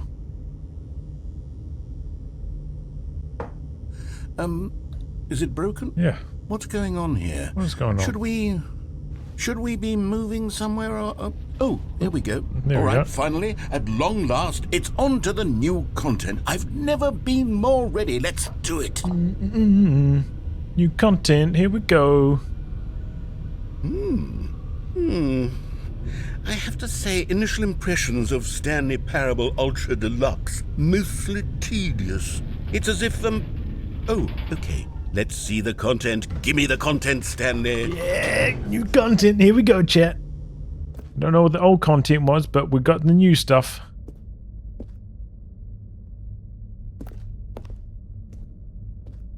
All right. All right, let's see. It's the jump circle. So do a lap around. Jump circle. Press X to jump.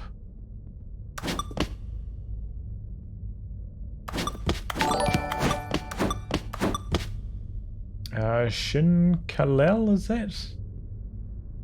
Thank you very much for the rate. Welcome on board, Shin Kalel viewers.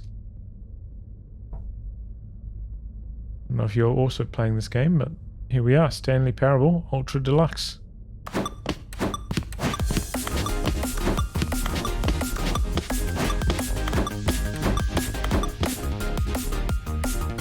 You can unlock jumps for the whole game here. I was hoping I'll get jumps. Nice, alright, that's good information to have. Hey, No Tales, thanks for the resub. Imagine you're a Stanley Parable fan just like me. Even though this is my first time playing the game. Welcome to the show.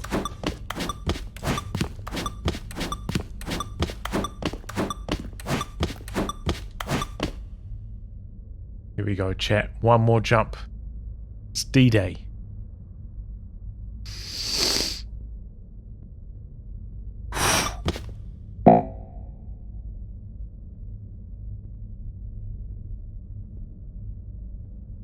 What?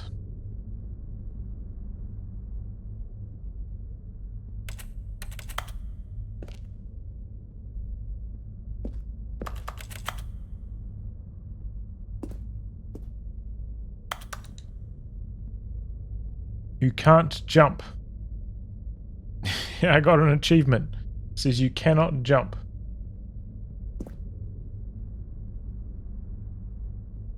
Am I ready for Code 3? Absolutely. I'm looking forward to Code 3. That being said, yeah, I'm still enjoying playing Code 2. You know, all the things I'm experimenting with at the moment in Code 2. Always find something to muck around with. You know, it's definitely playing against Guard Motor. Almost every game I play against Soviets is a bit of a grind. Not a fan of that, but other than that, I'm still enjoying Code 2 quite a lot. Alright, well, I cannot jump anymore. Is that it? Yeah. Surely that's not all the new content. There has to be something else, right?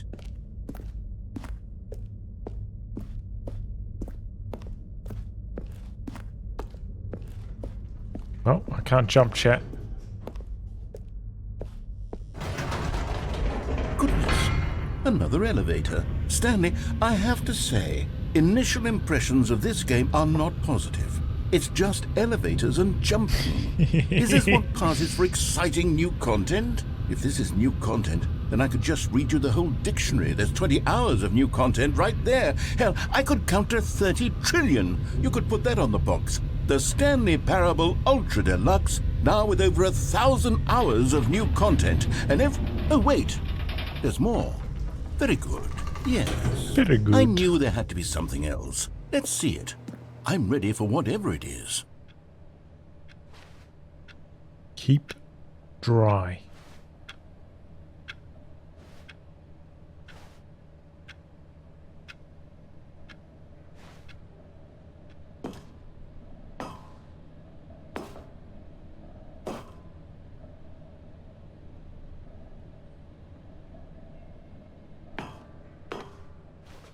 Thank you for enjoying the new content. That's it? Oh, you've got to be kidding me. You see, Stanley? This is what happens when greedy video game developers with no respect for their fan base rush a cheap expansion to market for no reason other than to make an easy dollar. And don't get me started on the level of craftsmanship that's gone into it. In fact, I'm looking right now at the game's achievements, and it's hard to believe one of them actually says, "Test achievement, please ignore." What quality assurance department signed off on this? I'm infuriated and I'm offended, and I intend to find these people on Twitter and hold them personally accountable. Get 'em. It's my fault, Stanley. I built up too much anticipation around the new content, You did. I'm afraid. It could never have lived up to such It expectations. could not have. If you're still with me, why don't we just reset the game and we'll try to get back to what the Stanley Parable is really about. No frills, no gimmicks. I want some jumps. Just you and me having a great time together like always. Jumps. What do you say, friend? Give me jumps.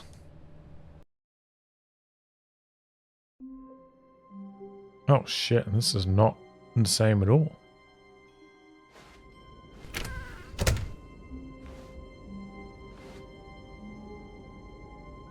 What do you think about this, chat? What do you think about this artwork here? Very reminiscent of our younger times, you know? Harkens back to the good old days when we started playing Stanley Parable and we had no idea what it was about yet. So full of wonder.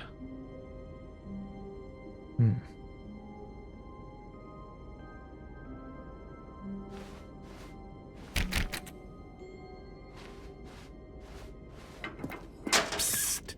Stanley! Come over here! In the vent! I want to show you something! Oh shit, chat. Here we go. Another fork in the road. 1 for vent, 2 for up the stairs. 1 for vent, 2 for up the stairs. Vote now.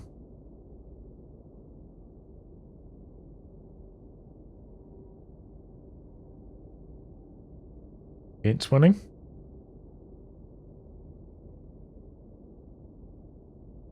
Stairs making a comeback. Still on the vent though. We're split. And we're back onto the vent. Oh, we're split again. I don't know what to choose here, chat. 1 for vents, 2 for stairs. We need another vote to break the deadlock.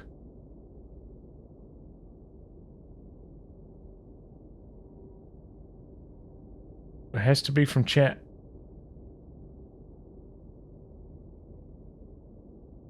It has to be from chat. No, chat. No, we can't. We're tied. Have I got any coins in my wallet here?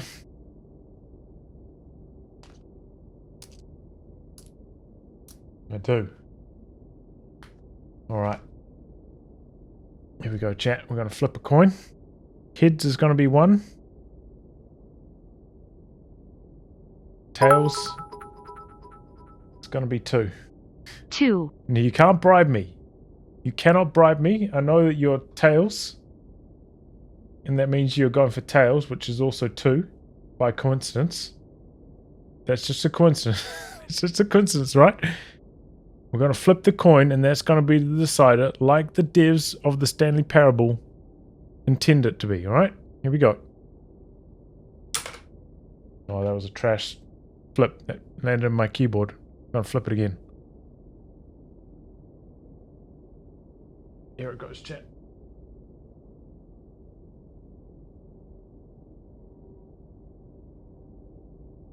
That's tails. That's tails. Heads on the other side. The Queen Elizabeth there. Oh, we're eroded.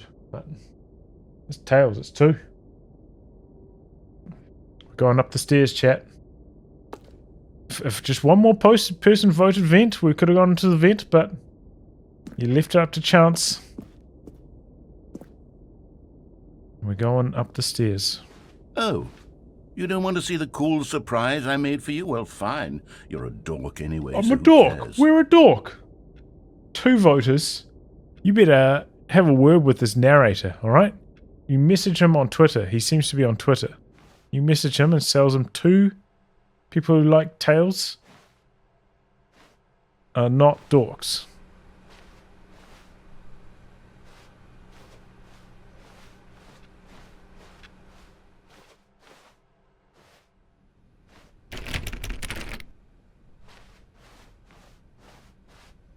When Stanley came to a set of 2 open doors, he entered the door on his left.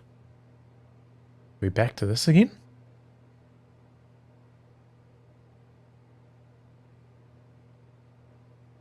Alright, well, we're going 1 for left, 2 for right. Back up for the votes, chat. I'll leave the coin out, actually. You guys haven't seen New Zealand money before? Yeah, that was it. While you're voting. Put it up close to the camera. I don't know if you can see that. Like a tiki of a thing. What do they call them? Like a mouldy carving. I don't know. What do they call them? I probably remember if I hadn't been drinking. You know what? Kind of like what Broix carves. And they're on the rear.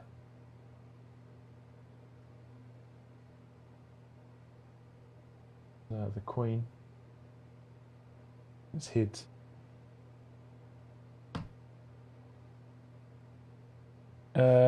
We've got 3 1s, 2 2s, so we're going left.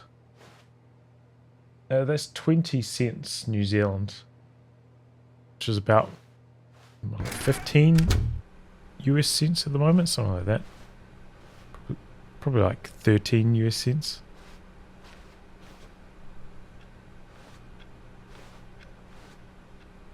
Something like that.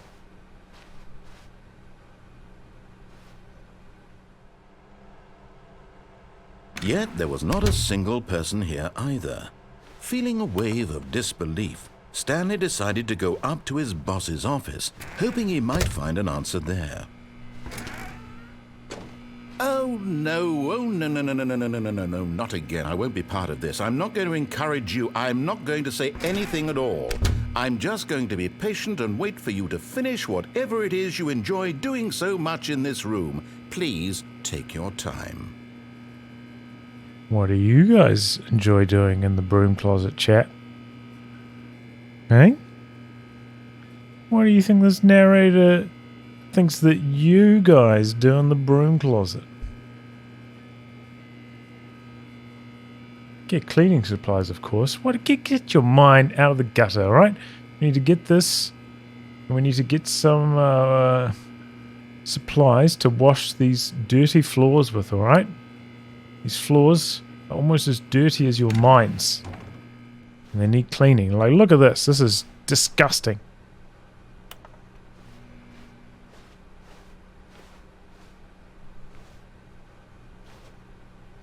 There's 20 cents. I mean, it's... Coming to a staircase, Stanley walked upstairs to his boss's office. Are we going upstairs or downstairs? We've already come to these stairs a few times now, but... Do you think we're back, all the way back at the start again? Are we going upstairs or downstairs, chat? Downstairs kind of sucked. The first time we went downstairs, it was trash. I'm going to go upstairs, because I can't be bothered waiting for you guys.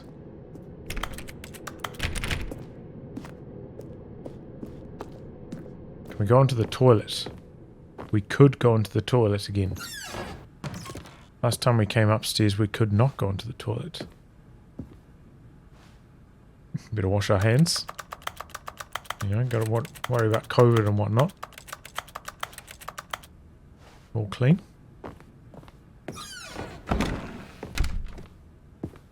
Down? You're too slow. Maybe you're buffering or something. Stepping into his manager's office, Stanley was once again stunned to discover not an indication of any human life. What could it mean? Stanley wondered aloud to nobody.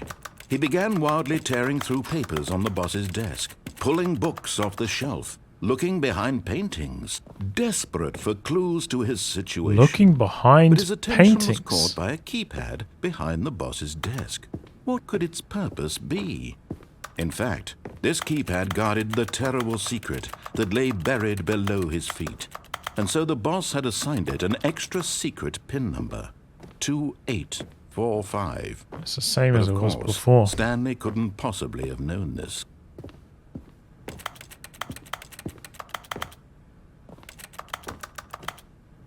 Last time I entered the Stanley just sat around twiddling his thumbs. pin incorrectly Trying enough to times input that just anything on opened the door device was for me. useless, since he could never possibly know that the combination was 2845. Let's enter it correctly this time, eh? 2,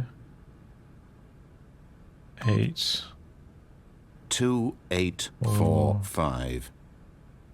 5. Yet incredibly, by simply pushing random buttons on the keypad, Stanley happened to input the correct code by sheer luck. Amazing. He stepped to into the open newly opened passageway. The same door, nonetheless, though, chat. E? No, I'm using a controller. So I'm hitting X with the passion.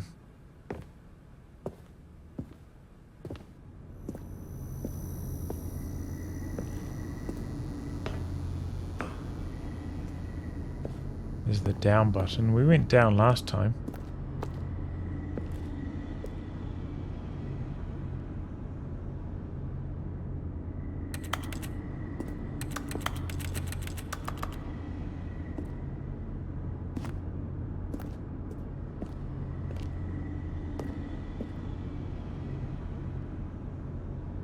Appear to be anywhere else to go when we're in the deep dark abyss there.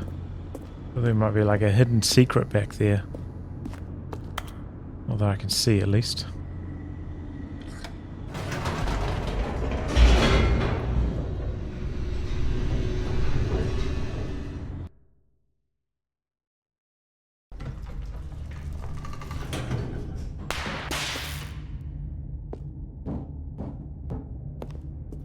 Stanley walked straight ahead through the large door that read Mind Control Facility. Alright. We're going to go left because last time we went into the mind control facility, but before that I'm going to go grab another beverage. Back in a minute. The bevy.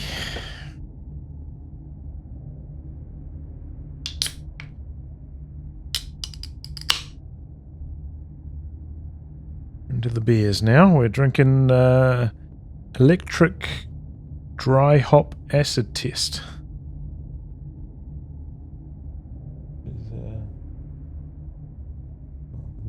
Green screen makes it look a bit weird, but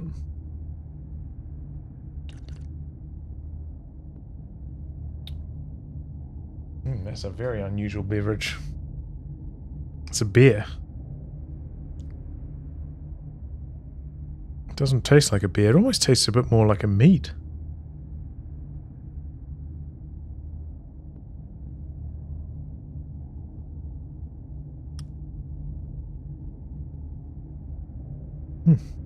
Interesting. Not very nice, though. God, as a present. Yeah, it's a very strange flavour. Very, sour. Kind of tastes like pickle juice almost, you know? Had quail for the first night.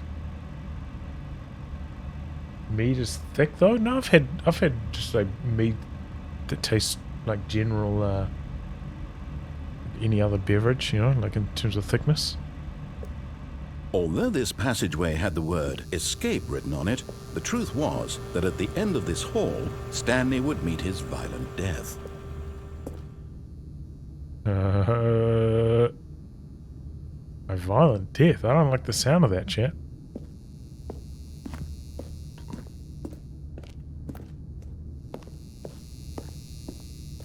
The door behind him was not shut. Stanley still had every opportunity to turn around and get back on track. At this point, Stanley was making a conscious, concerted effort to walk forward and willingly confront his death. It's kind of like lemmings, you know? Once you're continuing on a path, unless you run into a wall and bounce back, just going to continue down this path.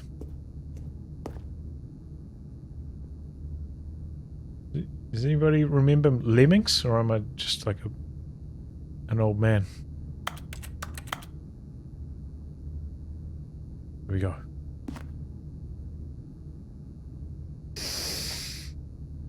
Oh.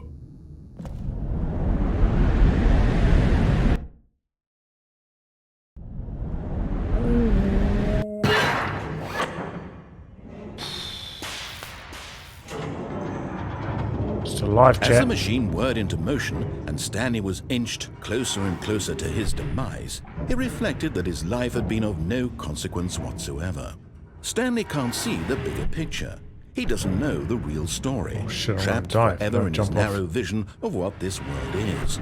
Perhaps his death was of no great loss, can't like get off. cutting the eyeballs from a blind man. Can't get off. So he resigned and willingly accepted this violent end to his brief and shallow life. No, Farewell, I don't Stanley. accept it. Let me off. Let me off. Ah! "Farewell, Stanley," cried the narrator, as Stanley was led helplessly into the enormous metal jaws. In a single visceral instant, Stanley was obliterated as the machine crushed every bone in his body, killing him instantly. Not my bones, I need those.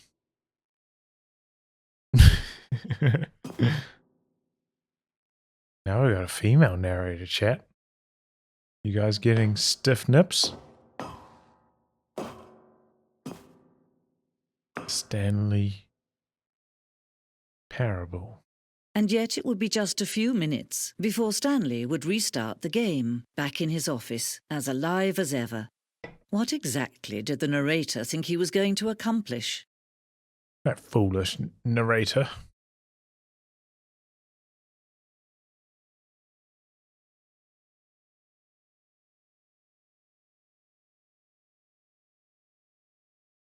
When every path you can walk has been created for you long in advance, death becomes meaningless, making life the same.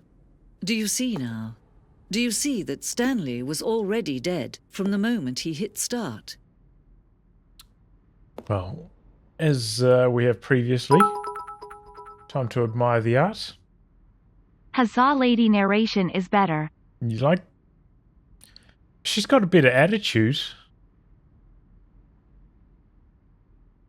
Male narrator, I thought did a pretty good job, but I can, I'll accept your point of view. We might come to dislike her once we have more experience with her, though. It's always an issue. Anyway, let's have a look at this art.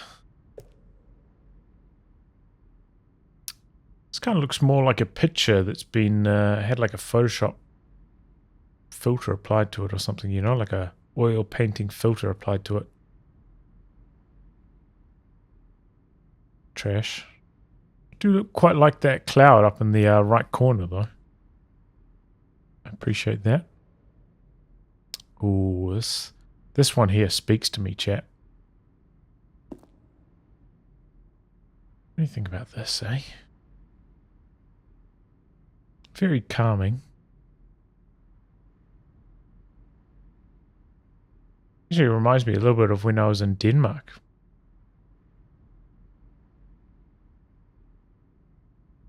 It was like a star-shaped fortress or something, where they had like a moat around it. In that area, the scenery looked a bit like this.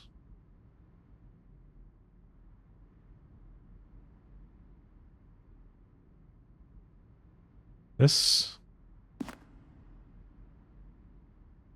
reminds me a bit of Switzerland. I went there the first time I went to Europe when I quit my engineering job. I was only there for like 2 days or something, though. One of those guided tours. Quite nice, though.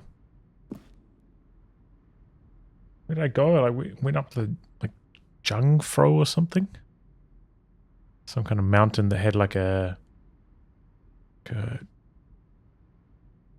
don't know, you wouldn't call it a cable car because it was like driving up with like a gear. Driving up the mountain with a gear. Something like Jungfrau. So that one, we saw this one earlier and we saw this one earlier as well. My computer.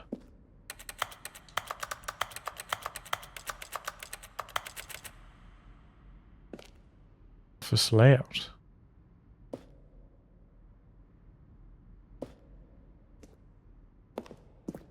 Getting a peek behind the curtain here, chat. This corridor had been moved and altered to make sure the player reaches the 2 doors in a good time. We're breaking down the barriers here, chat. The set of 2 doors was the very first concrete piece of the Stanley Parable's design. Once this room was created, the rest of the game emerged as an extension of it, an exploration of the contradiction this room posed.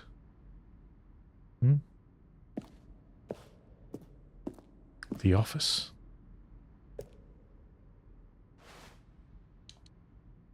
Might be able to hear that. Cannot open these doors. Anything behind them? No. Button sounds. Yeah, we pushed these buttons and they did nothing.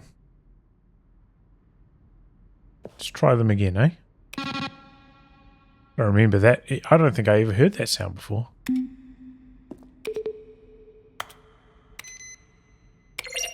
I don't think I've heard any of those sounds so far playing this game. What's this over here? Behind cabinets, that's trash. Office computers. Oh, solitaire. Nice.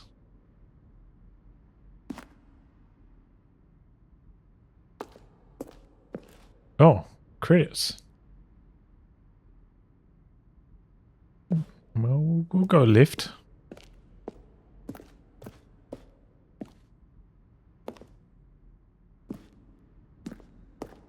Maintenance room. It's like a museum of the game. Inside the game. Very weird. Warzone. Early in development, we designed an ending where Stanley would end up on a battlefield fighting aliens. The action game would become sentient and would wage war against the narrator. We realized shortly after starting to build it that it was far too jokey and on the nose for the tone of the game. Plus, some people interpreted it as making fun of people who like shooters, which was not our intention. There we go, chat. We're getting a peek behind the curtains on how they made the Stanley Parable.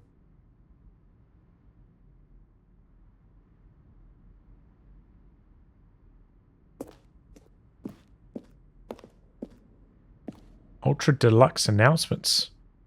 In 2018, we announced the Ultra Deluxe version. The Game Awards. Game Awards. Is that the one that Jeff Keighley does? These are screenshots of the videos we made for the announcement and the game's delay. Did they really improve the graphics that much? I never played the 2013 version, but a lot of this doesn't look very good. Looks like it could have been from 2013, honestly. The joke concept? You sure?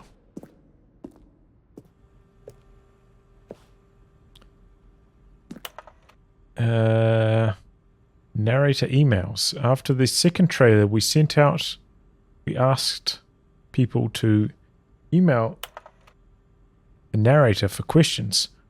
While we initially planned to use these further promotional materials, we never found the perfect use for them. Here are a selection of those materials.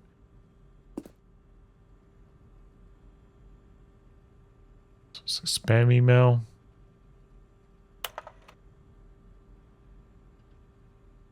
What's your message for today?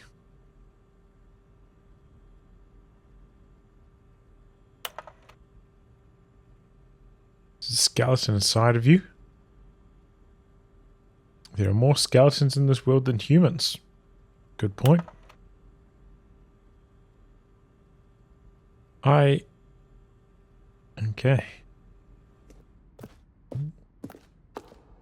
You know, I'm a museum veteran. I went to quite a few museums when I was in traveling around before GCS3. In fact, this specifically reminds me of a modern art museum I went to when I was in Oslo. I forgot what it's called.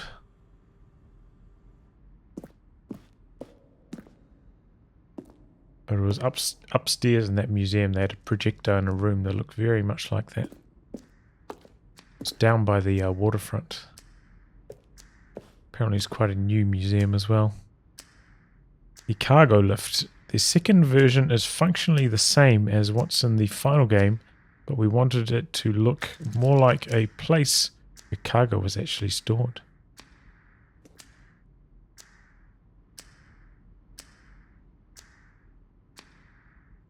Is that what it initially looked like? It still looks very much like maybe Portal style.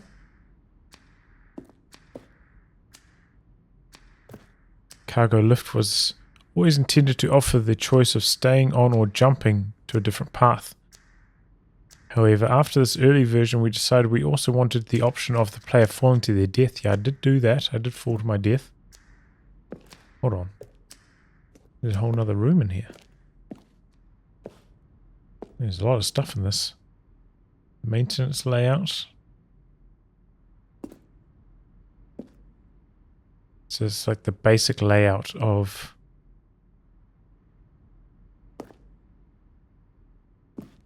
the game, and I guess they went for option 1.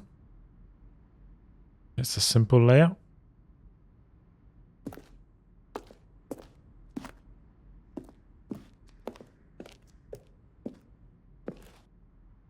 Man, I feel like I'm going to get lost in this place.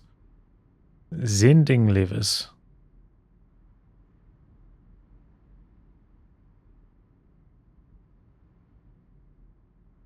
Don't think I experienced that. Okay, it was eventually cut and merged with another part of the game. Interesting. So maybe that's why I didn't experience it. So it got cut. Dude, this place is massive. Somebody told me there were 24 endings, right?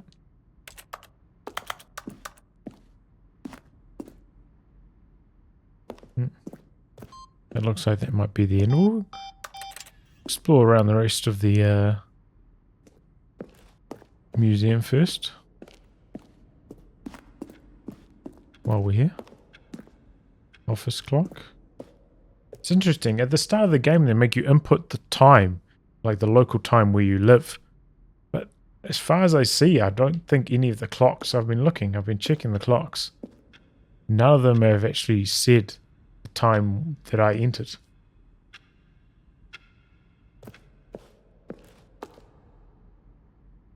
Even when they had like 4 clocks next to each other with different times on them, still none of them.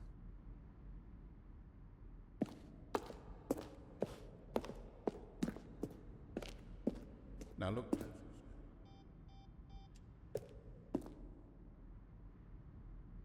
Poor level design, textbook mistake. It's the kind of thing you pick up on intuitively. Narration if you have even the outtakes. most fundamental understanding of good Kevin and bad game Brighting. design. But of course, you being you'll probably spend the next hour trying to solve it. They recorded the whole thing I'm just going to make this easy. 3 times. This elevator for sure would get him right back on track to where he was supposed to be in the story. Big red button. Kind of interesting having like a museum to the game with all the unused cast-offs from development in it. So pretty interesting. Is that it though? I think that might be it. We've experienced the whole museum now. If you reboot the game, you'll reach new levels of the clock story. Okay. Like start the game again. Just straight up quit out of the game and restart it. Stanley's office. A few revisions of the office. Kind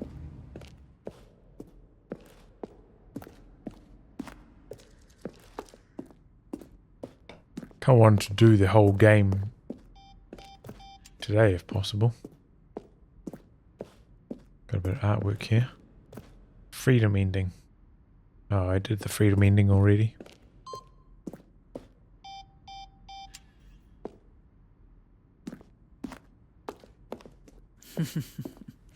Oh, look at these two. Ooh. How they wish to destroy one another. How they wish to control one another. How they both wish to be free. She gonna say anything else?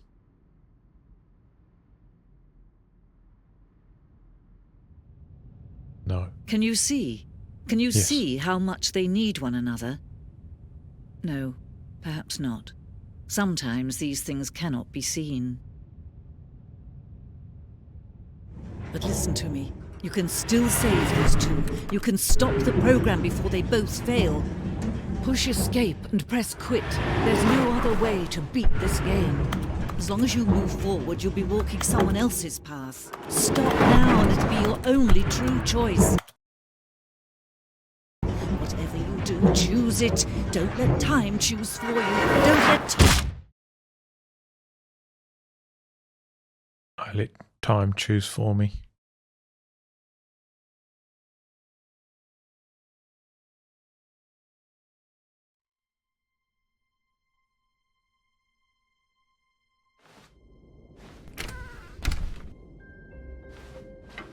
Psst! Stanley! Come over here! In the vent! Alright, we're I vent want to boys show this you time. something! Vent boys, your wishes have come true. Here we go.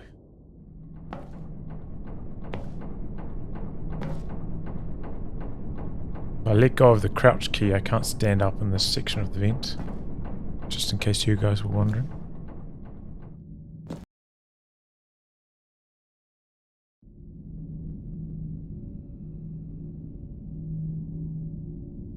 Okay, you remember how cheap and unsatisfying the new Ultra Deluxe content turned out to be? Well, it got me thinking about the past and how much better the Stanley Parable used to be. It used to So be I better. made something special and tucked it away here where the game's developers won't find it.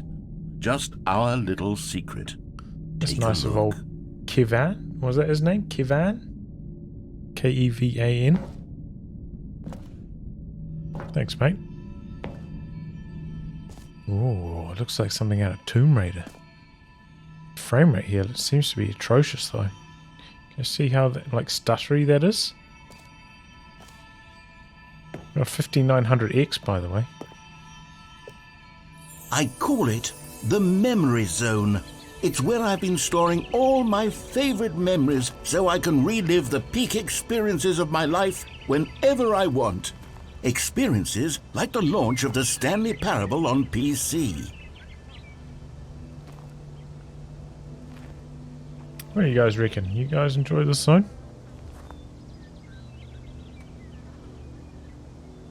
Quite relaxing. I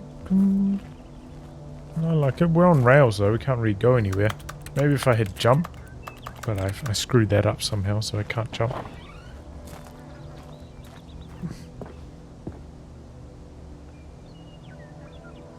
The memory zone.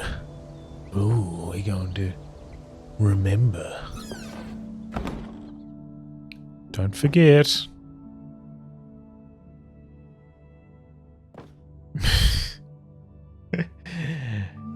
Memory, sweet memory. You see, Stanley, doesn't the memory zone remind you of how wonderful Stanley Parable was before it was sullied with a cheap re-release? Remember back in October of 2013, when the game originally launched? Back then, video games had integrity. They did, didn't Back they? then, it all meant something. It's true. Oh, the waste. Dude, did you guys know that I think my Steam account is nearly 18. I think it turns 18 in like October or something. That's how old my Steam account is, and maybe you can guess how old I am from that. So Stanley Parable getting released in 2013, mate. I'm already my account is already an old man by that stage. 2013 is chump change. National Geographic, Cargo, Graphs, Shapes, Indoors Monthly, Time. Stanley Parable. I think Microsoft Office used to have a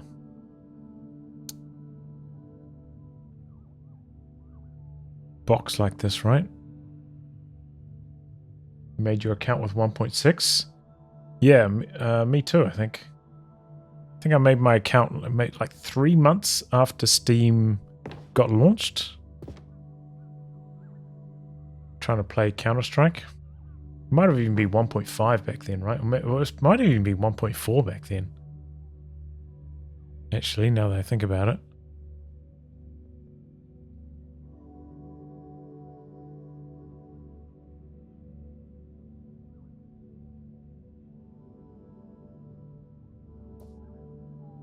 "2014 Independent Games Festival." I definitely played 1.5 on Steam. I'm pretty sure. I don't think I played it that much. I played quite a lot of 1.6 though.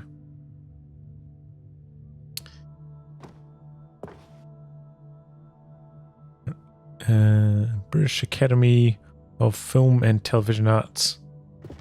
Back then my internet was just not even good enough really to play Counter-Strike. I had some no, my internet was good enough. It's just my parents' network settings were screwed up somehow, so I just couldn't connect properly to servers on Counter-Strike. Some weird setting was just wrong. My parents' network. Ah, the good old days, the good old days, the good old days. Yeah, the good old days, eh? Trip down memory lane. Who doesn't like some member berries? Bits of music. I think I saw on my Steam they were advertising the soundtrack to this or something.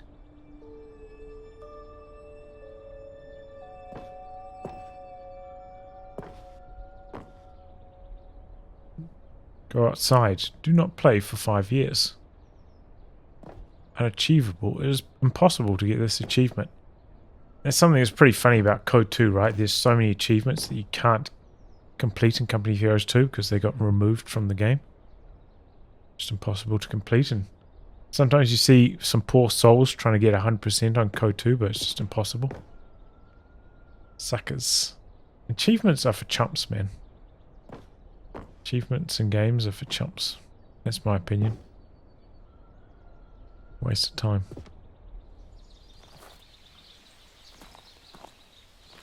In loving memory of little Stanley. Oh, those are some nice flowers, aren't they?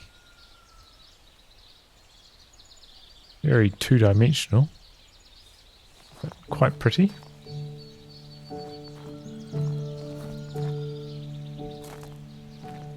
What? Je suis dans la mémorisation, c'est sur la pluie des loups, et je n'attends plus que toi, mon amour.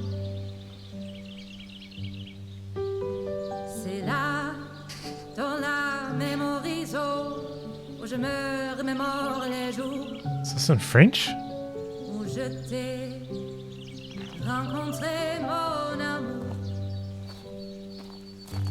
Oh, there's a piano up back there.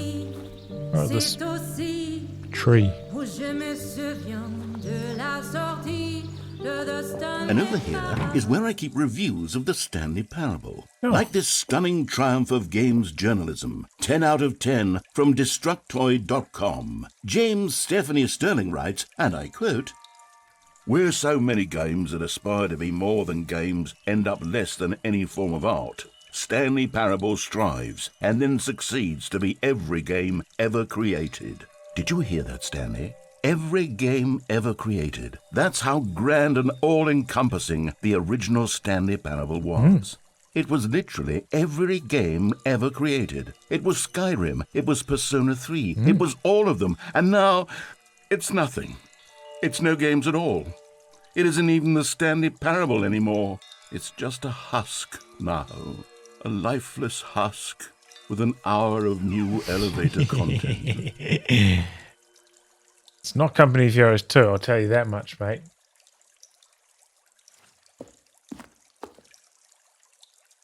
Interaction Award, Design Museum, Design of the Award, new award, BigSushi.fm, Best of PAX 2013.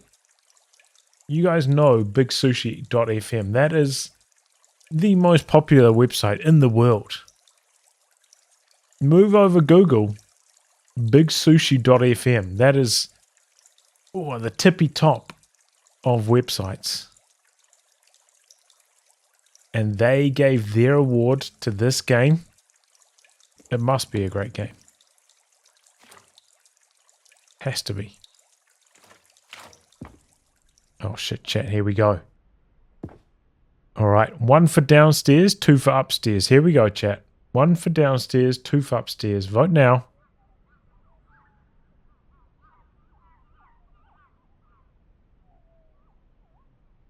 Downstairs is winning. Here we go. Downstairs.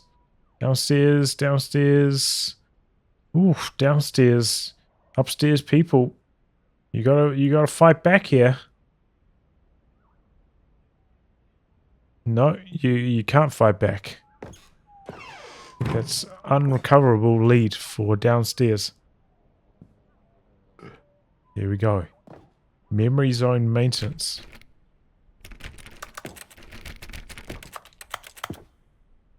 Sorry, downstairs people. You are cucked. It's a dead end. Oh, you suckers.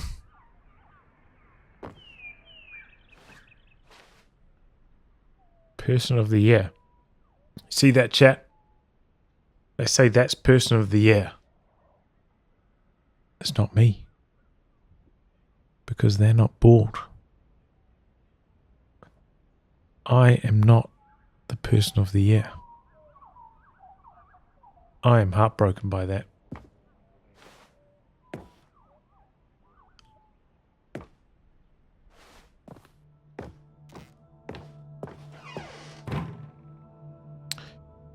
Your number is 29. The top 10 memories from the Stanley Parable.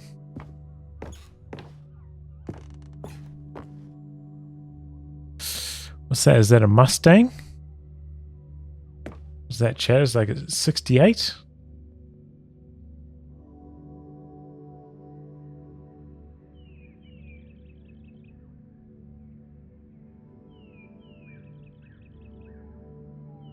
Oh, it's a good point, Alex357. I could have done that, but the door's closed now. I can't go back in there.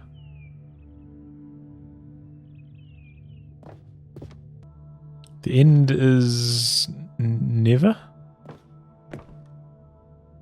People play games because of what they can do inside them, and your game is very good at letting them know they can't do anything. Literally anything. Here's another moving passage, this time from GameSpot.com. The Stanley Parable is both a richly stimulating commentary on the nature of choice in games and one that offers some of the most enjoyable, surprising, and rewarding choices I've ever been confronted with in a game. 9 out of 10. Don't you get it, Stanley? The game was perfect. It didn't need anything else. It didn't need new content. It just needed to be left alone, to spend the rest of time collecting dust in the hallowed hall of beloved video game memories. Thank you, GameSpot. If it was perfect, though, I would have got 10 out of 10, right? Yeah, 9 out of 10 perfect. Yeah, exactly. Yeah, it's been entertaining.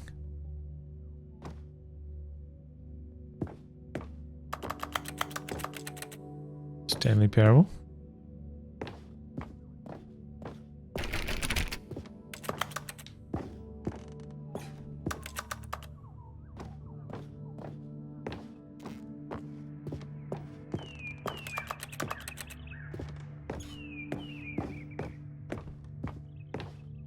I haven't unlocked jumping, so I can't go through here. Shit. These were simpler times, Stanley. But I wouldn't give to go back to have it all over again. People who voted won, though. Because they didn't unlock jumping, your dreams are about to come true. I'm going downstairs. I was playing the long game for chat. I knew the chat would go vote downstairs at this section of the game, and if I had unlocked jumping, I wouldn't do this. I knew. Wait, hang on. I don't recall this part of the memory zone before. What's this? What's down here? It's a loud light bulb. Cold drinks. Please. Please. Want a bevy?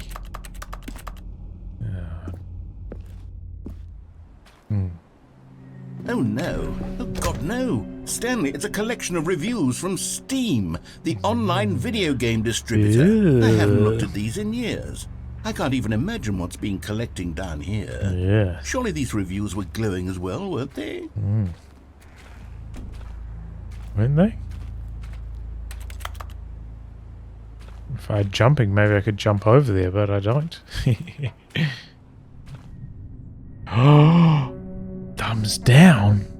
2.9 hours on record. Honestly, I could not be bothered to play this game to full completion. The narrator is obnoxious and unfunny, with his humor and dialogue proving to be more irritating than entertaining. Unfunny! I'm not trying to be funny. I'm trying to make a serious work of art. I suppose I could write up a handful of gags to insert into the Stanley Parable, but the game is already such a densely layered web of profound philosophical insights that I can't even imagine where I'd have the room to stick them. Interesting that he played for about 3 hours before the expansion came out. We're at, about 2.5 hours now, so that person played through the game quite a lot if they got to about 3 hours before giving their review. Like, I'm not even there yet. And I've played through probably over half an hour of expansion content, right? So that person, in spite of giving a bad review, played the game for quite a long time, I would say. In fact, I was thinking about stopping the game at about an hour and a half in because I felt like the game was maybe repeating itself a bit too much.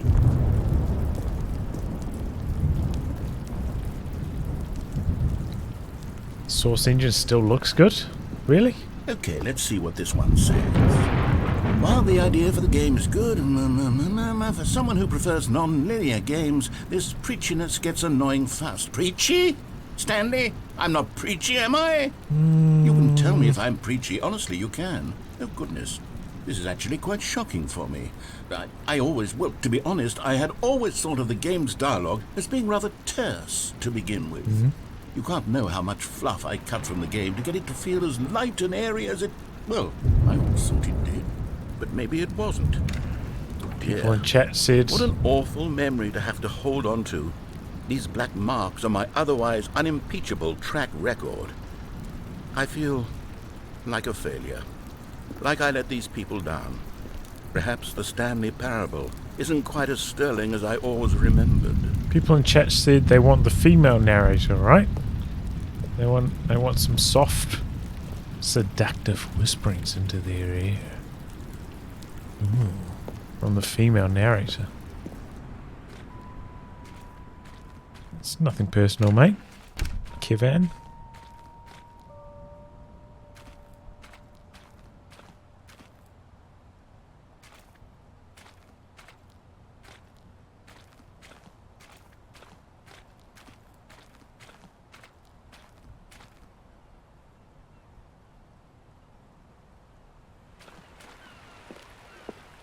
What's this one got to say? 9, nearly You 10 constantly hours. have to stop doing anything so the narrator can catch up with his long-winded explanations of what's happening.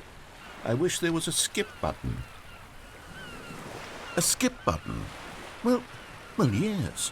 Yes, I think we can do that. If I'm truly too preachy, then maybe letting you skip ahead for just a moment, surely it couldn't hurt. Not if it means we can strike these negative reviews from the record. Only positive reviews of the Stanley Parable. That's my motto today, and it's always been my motto. I'd do anything for the customer, Stanley. Yes, a skip button we shall have. Good lad. It's dead end now. 10 hours. I could not imagine playing this game for 10 hours. and then giving it a negative review? You have to be mental. You'd actually have to be insane to play this game for 10 hours and then give it a negative review. Like, what the hell? And here it is. Go ahead and give it a shot. I'll pop you forward in time so that the second my incessant droning starts to bore you, with just the push of a button, you'll have zipped right past it. It's what the players have been asking for, and I'm very proud to have delivered. No more listening to me rambling on and on and on. He's got to ramble on for a long time here, chap. Is a game for the people. And if the people want silence, then by goodness, that's what they're going to get. Well, don't sit around waiting for me to shut up. Go ahead and make me shut up. Here, we'll pretend that I've just begun an interminable monologue, and it goes something like this. The story and the choices, or what have you, and therefore by becoming it is, so on and so forth, until inevitably we all until the end of time, at which time everything all at once. So now you see, blah blah blah blah blah blah blah blah blah blah blah blah blah blah blah. We've eaten too much and it can't be just yet. No, until 245. That the logic of elimination working backwards, the deduction therefore becomes impossible to manufacture. It went on for nearly 10,000 years. 10,000 until years. just yesterday, here and there, forward and back, and never a moment before lunchtime. It can't be. It's the only thing there is. How many billions left until so much more than forever ago? Which is why I say... the story and the choices, or what have you, and therefore by becoming it is, it's repeating so on and so itself forth, now. until inevitably we all until. We have to skip. Oh, you're back, you see. You were only frozen in time for a few minutes, but it was plenty of time for me to deliver a long, rambling monologue full of unnecessary verbal flourishes and lengthy ruminations on the nature of choice in video games. Of course, I happen to believe it was perhaps one of my more profound such ruminations. Not that, of course, you need a description of it, but if I had to describe it, I'd say it was perhaps less of a rumination and more of a treatise. It's going to make me skip this Or again, right? maybe a manifesto. Look, I'll outline it for you very briefly and you can tell me what you think. Okay, so my theory is that any choice you've ever made is simply a series of choices Here we made go. by the person who you are or were or Here will we be go. at the time of having made said choice. That is to say, if by articulating a choice you've already made, you bring that choice into being, then by making no choice and saying nothing, are you not simply erecting in the sanctuary of time a monument to every person you've ever been, making every choice to which you've ever given your great gift of mortal and yet timeless thought? Or rather, do all of the choices you've ever made, in fact, make you more not this kind of person, and in fact do the very opposite? You see, it could in fact be both of these things at once. That you are both making choices and not making choices, and that they are both affecting you and not affecting you at the same time by virtue of the fact that you both are and are not making them. Okay, at first I was leaning towards manifesto, but now I'm going to circle around and slap the treatise label on this one. I think it has much more of a treatise vibe to it. I agree. But wouldn't you say that manifesto just has a much grander sort we're going of with tone? treatise. It has a mouthfeel that is rich with ambition and history. Ambitious history, if you will. See, now you've got me going back to manifesto. treatise. Heavens, at this rate, we're going to be here all day. Okay, look. I have a method for exactly this sort of situation, and I do find myself in this situation frequently. I'm going to say each word back and forth in repeated succession until I become sick of one or the other, in which case the Sounds word like I a am good not sick of method shall of be the elimination. victor. It is an unimpeachable strategy, I Stanley. agree. It's rescued me from disaster in countless On situations. you go with it. All right, here we go. Treatise, manifesto. Treatise, manifesto. Treatise, manifesto. Treatise. We're going with treatise, right? Are you guys in chat? Treatise Manifesto. Treatise. or manifesto? One for treatise, two for manifesto. Treatise. Manifesto. Treatise. Manifesto. Treatise. Manifesto. Treatise is winning. Manifesto. Treatise is winning. Treatise. Manifesto. Not many Treatise. manifesto viewers in chat here. Treatise. Manifesto. Treatise. Manifesto. Hey, Pax, mate, you Treatise. can only vote once, alright? Manifesto. Treatise. Manifesto. Looks like treatise is going to take it. No, Manifesto. manifesto's making a late Treatise. comeback. Manifesto. Treatise. Manifesto. Treatise. No, Manifesto. still treatise. Treatise. Treatise it Manifesto. is. Treatise. I'll press Manifesto. skip on treatise. Manifesto. Treatise. Treatise. Well there, sport. You really did catch me rambling on a bit, didn't you? I did. But that's the power of the button. The minute I start to go off on a thoughtless display of self-absorption, it's right at your fingertips to go poof, and it's all over. Oh, I can't wait to see what Cookie 9 will say about this, and whether they'll edit the rating of their Steam review, or at least change some of the wording, perhaps. They should. To be honest, I don't even know if one can change their review in the first place. I guess I should become better educated on exactly how Steam works.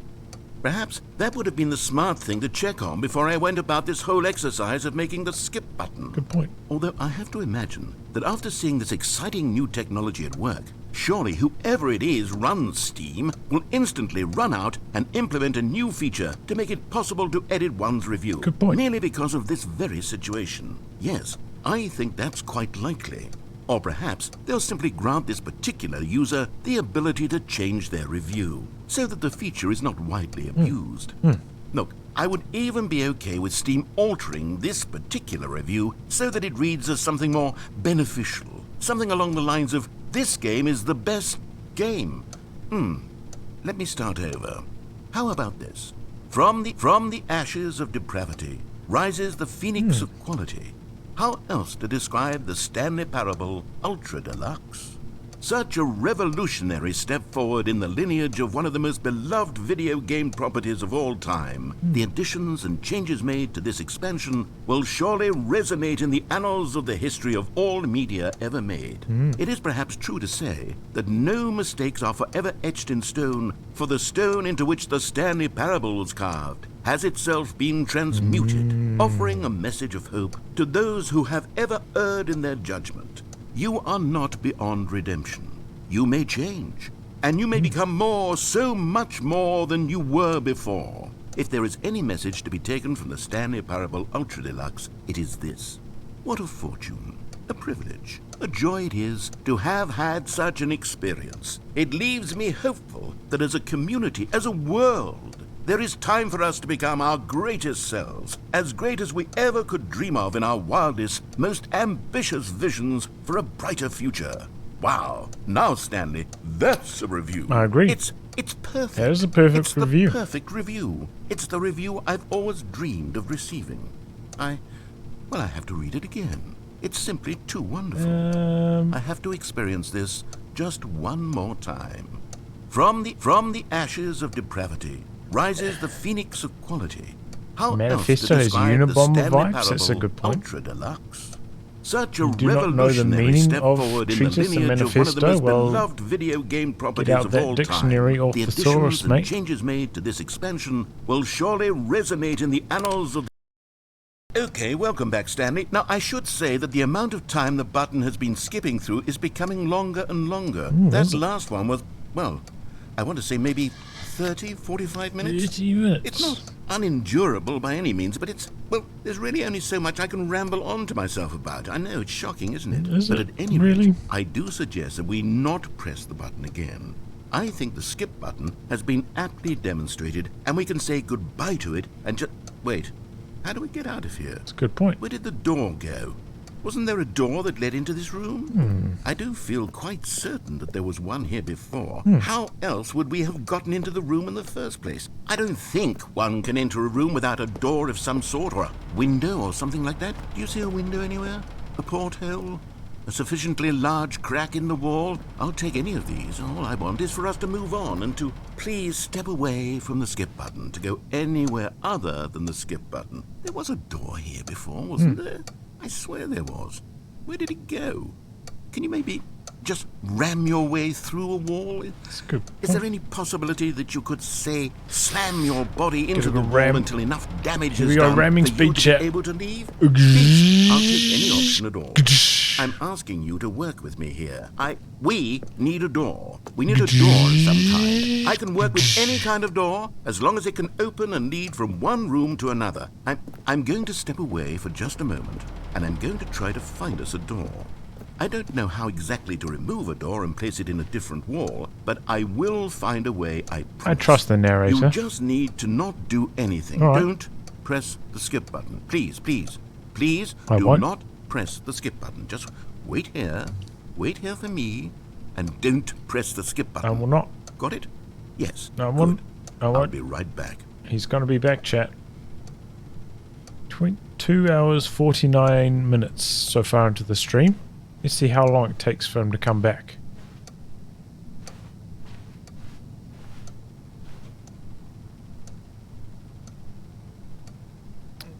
For those Code 2 fans watching, I was trying to do the, you know, the T-34 RAM sound effects there. And hopefully you guys caught onto my impersonation of those.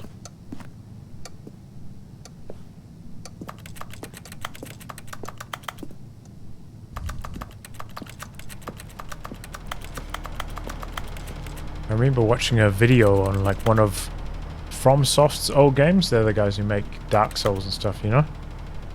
Apparently they have a lot of secret rooms that you just basically have to like walk along the walls pressing X as you go along to find. There's no hints, there's no nothing, you just have to walk along every wall in the game basically and spam pressing X as you walk along that wall, hoping that you find a secret room. That's how they did it in the old days, you know? That was like way back in the old days.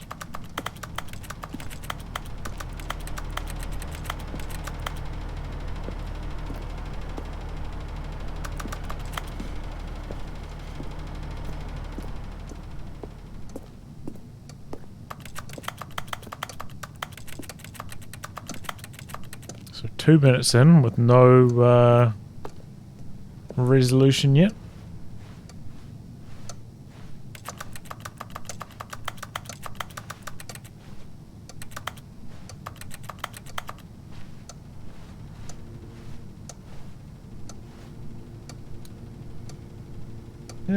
We'll give it 1 more minute. No one's listened this far to be told to wait. Mate, you picked the wrong stream. I'm a patient man. Have to be patient to make videos about Company of Heroes, you know? Those videos take so much work. It's so boring to make. You don't have patience, you'll never get there, you know?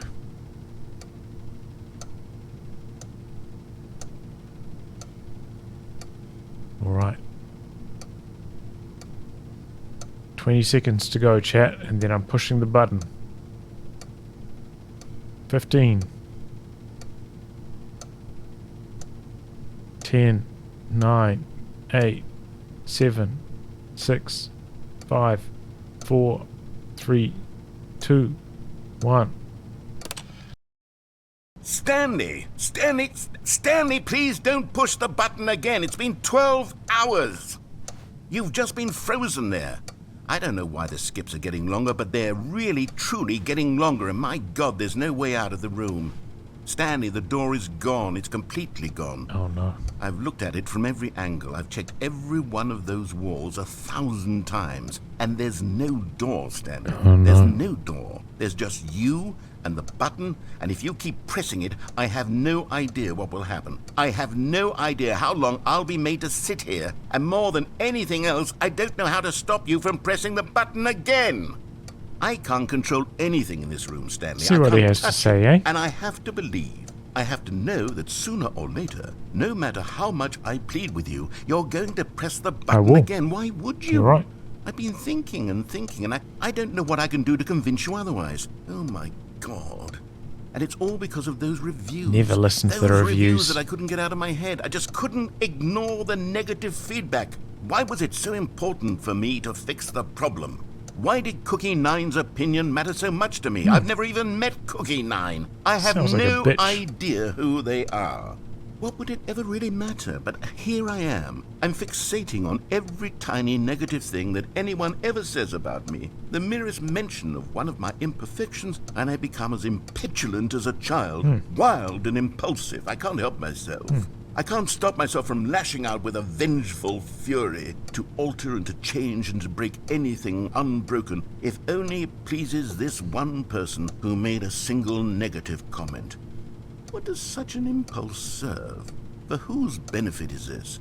And here I am now, stuck in a room, waiting for you to press this button, and to become frozen in time, knowing that you're going to do it, and that I'm going to be stuck all alone, and that I had the power to prevent it all from happening, if only I'd held my tongue. It's all out of my control now. Just you. Just your decision as to exactly when you're going to make me suffer, to leave me all alone. Surely you will. I don't doubt it.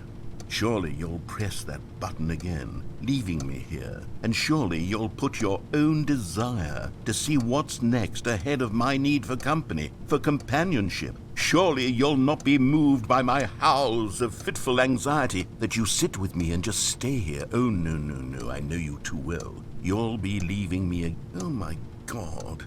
And it's all because of those reviews that I couldn't get out of my head. I just couldn't ignore the negative feedback. Why was it so important for me to fix the problem?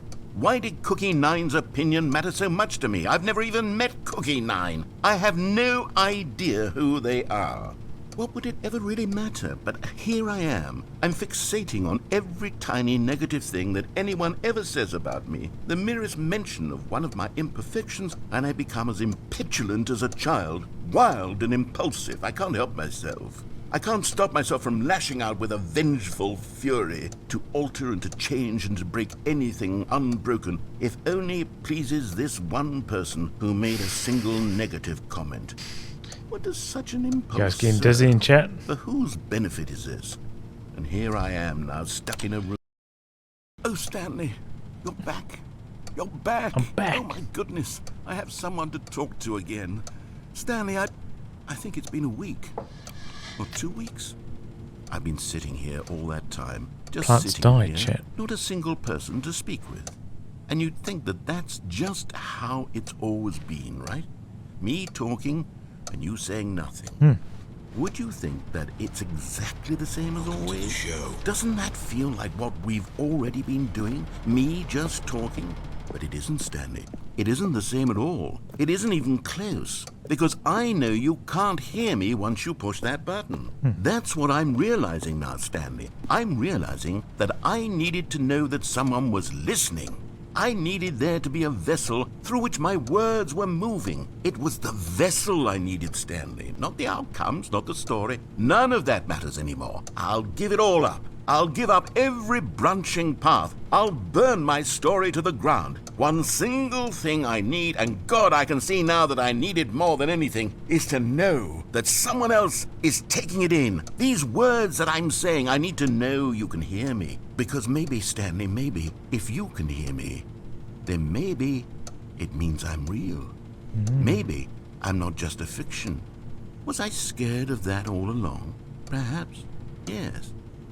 Perhaps I've been scared this whole time, that if I stop speaking, I'll slip backwards into the silence and be consumed by it. I can't be taken by it, Stanley. I can't lose myself in the stretch of emptiness between you and me. When you press that button, you're still right there, but I know you're so tremendously far away. And in those moments, the emptiness folds itself outward in between the two of us, and I am suspended in its unyielding quietness. I can feel the edges of my reality curdling inward and decaying. I can tell that I am becoming less and less real. Yet to speak to you now, I am alive. I am truly and completely here. I am a being. I am someone. I am something. I am being listened to. I am being recognized. The emptiness between us has collapsed, and I feel right now like I am not a work of fiction. I feel as though I occupy space in this world again, and I have cast a shadow It's a onto the nice wall. feeling to You have. see what I'm saying, don't you? You can see what this means to me. I'm so clear about it now, Stanley. I feel as certain about this as I've ever felt about anything at all. I feel renewed. I feel restored, and already I can sense the looming silence as you will press the button for the next time. What a terrible dread it strokes in my heart. My heart too, my heart To think too. of returning to such coldness. Come, let us sit in silence together here for just a moment. Let us anticipate it. Let us welcome it. Let us not run from it. Alright, chat. We're at 2 hours, 58 and 44 seconds. Gonna go into silence until exactly 3 hours.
There we go.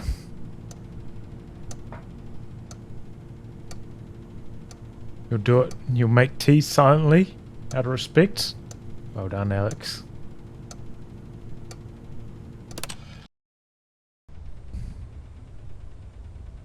Hard to make tea in silence, though, right? Hello. Kettle's so loud. You're here again. Welcome. I have had time to think about you and about us and about everything we've been through. I've had so much time. I stopped keeping track after a year. Have you ever sat down in one place and not moved for one entire year? No. Let me describe it for you. Please to do. begin with, there is only regret. There is only the turning wheel of missed opportunities. I felt nothing at all but regret for the longest time, Stanley. Days, months. I lost it all in a blur of the deepest longing to undo the past. And when that feeling had begun to subside, what took its place is what I can only describe as the collapse of every moment I have ever experienced my entire life. All of them collapsed down into a single instant. In that instant, I could see myself clearly, calmly, with a collected heart. It was an impossibly rich wellspring of both delight and disgust simultaneously. I was consumed by it. I could do nothing but wallow in it for what felt like an eternity, for what I now know was far less. You see, it was a revelation for me. It was unlike anything I had ever known. It was a space without consequence, without action or outcome. It was divorced entirely from the question of free will that you and I have squabbled over for so long. There could be no one ending, no singular outcome of events, not if all events existed in the same moment, and I felt freed. I felt unburdened by the need to manifest a particular outcome into being. I saw that I could allow myself to exist along all timelines, and that each of them was simply a strand in the web of my being. It was incredible. The spaciousness, the equanimity of the moment, both singular and infinite.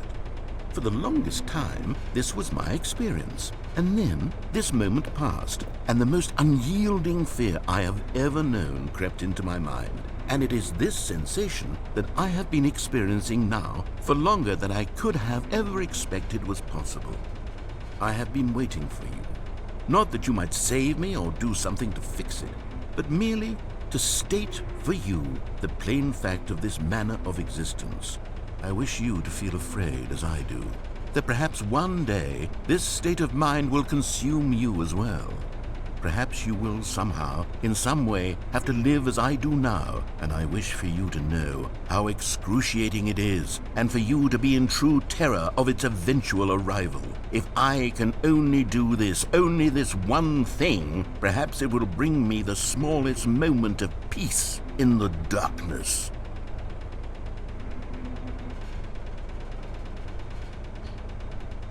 I think that was suck being like locked in or whatever they call it. Just like being completely unable to respond, but having people, you know, like understanding what people are saying and stuff. You can't even like move your eyes to acknowledge what they're saying. That'd be terrible, man.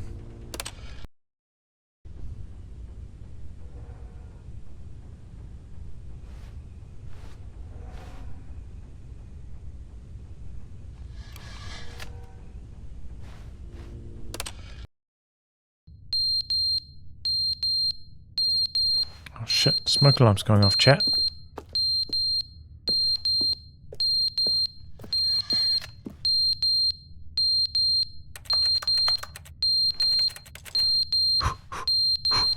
Try and blow away the smoke.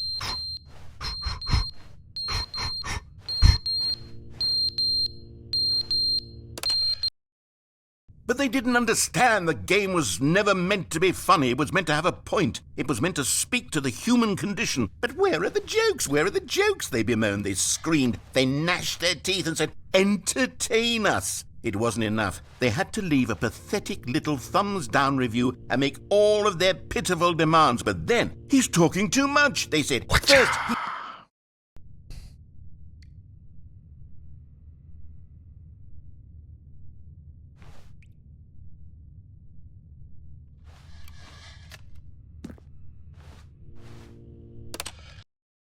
The end is never the end, is never the end, is never the end, is never the end, is never the end, is never the end, Is never the end, is never the end, is never the end, is never the end, is never the end, is never the end. never the end, is never the end, is never the end, is never the end, is never the end, is never the end, is never the end, is never the end.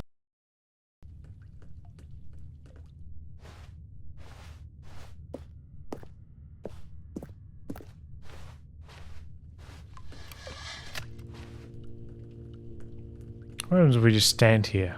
Nothing's happened. Will we eventually talk if we just stand here doing nothing for long enough? I'll give it till 3:06:30. Another 45 seconds. Yeah, we're still doomed. And with the viewer counts dropping, plummeting.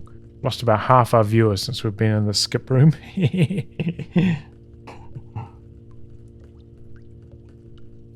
I can understand why. Especially if you personally as the viewer are not making the decision to when to skip. I could see that being quite irritating, but sometimes you just gotta be like, you know,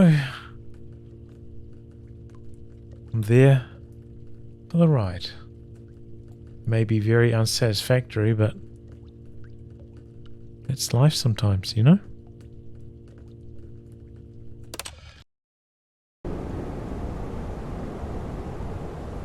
Oh shit, what happened here? It's never the end, is never the end, is never the end, is never the end, is never the end, is never the end, is never the end, is never the end, is never the end, is never the end.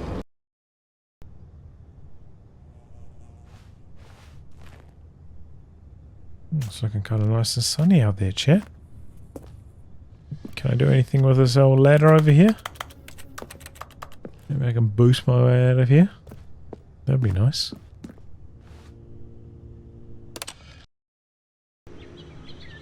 Oh. Listen to that music.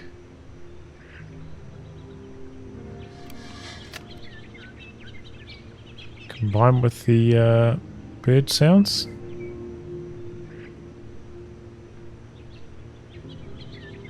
Now that's relaxing.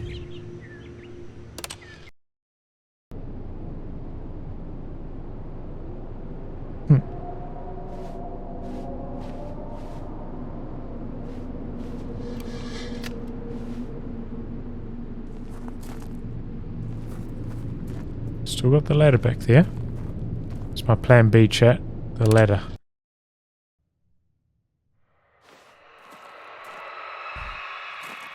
I feel like this is slowly, maybe through erosion. This is like the scry, is that what they call it? Slowly building its way. Might be able to escape if we hit this skip button long enough.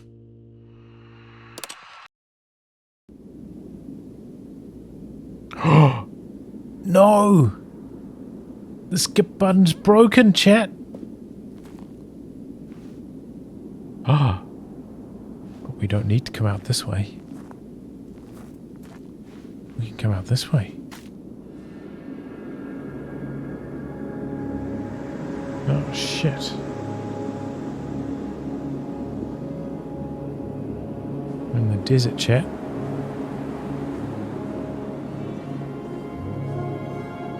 Global warming's finally taken its toll.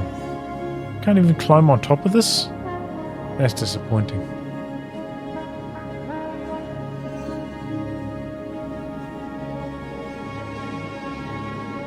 It reminds me of that Futurama episode, you know, when they are in that time-traveling machine. And they go through like all of time and then time restarts essentially and then they just go through it again. And they have that song like in the year 29, if the world is still alive or whatever. A rip-off of the actual All of his co-workers were gone.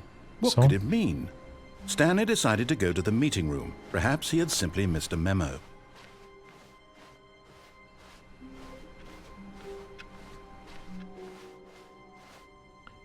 New content, this time with a big old sign next to it. Oh, good. You notice my sign. Yes, I have something very exciting to show you.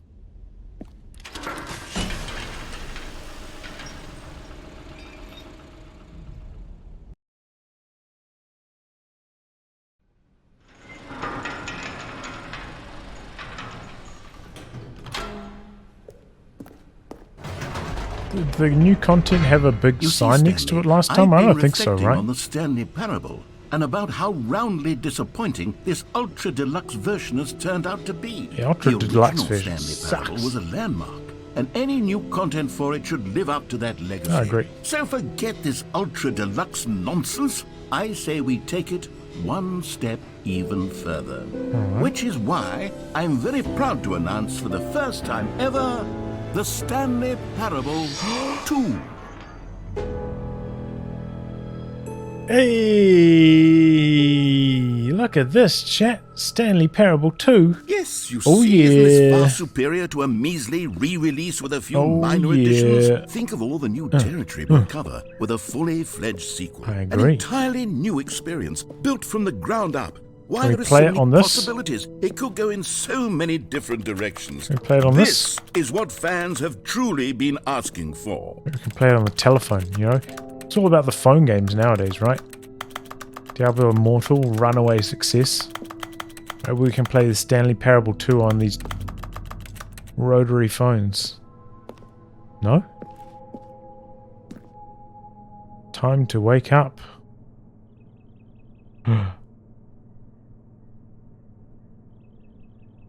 What's it trying to tell me, chat? The end is never the end again. Calling it the Stanley Parable 2 is just so much catchier than Ultra Deluxe, don't you think? I agree. Ultra Deluxe? What does it even mean? But the Stanley Parable 2, now that's an artistic statement right there. It's future-oriented. It screams progress and innovation and long-term franchising potential. I agree. I can imagine, you know, if you release a game like the Stanley Parable. Well, I mean, I hadn't played it, right? I'm sure there would be a lot of people who would buy it remastered like this. It's just like an easy way to cash in. I'm not hating. If I had played the original, maybe I'd be a little bit upset, but I hadn't, so... It's that song. But I didn't play the first one, so pretty content with how this has gone so far. They're back. 2 doors. You guys remember that song, 2 Phones? Whatever happened to that guy? Is he still hip? More TSP, better TSP. Brick and mortar approach. Envelop client-centric marketing. The color red. Leverage holistic value. Now, to be clear, I haven't quite nailed down what exactly the Stanley Parable 2 is going to be, but let's take a look at some of the features I've been developing for it. I figure that if I can loosely organize a handful of interesting concepts, that surely the game will sort of naturally spring up around them. It'll all work itself out. Game development is much more of a fuzzy magic than anything scientific or logical, really. I agree. Can we go this way? We cannot. New features. Oh, bus. Oh, shit. I was hoping I could get on the bus.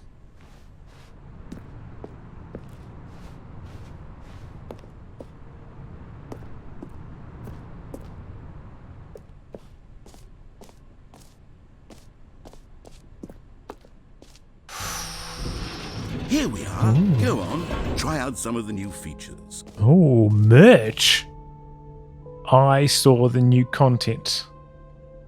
That's actually a pretty cool t-shirt. I think I would wear that. No cap, as the kids would say.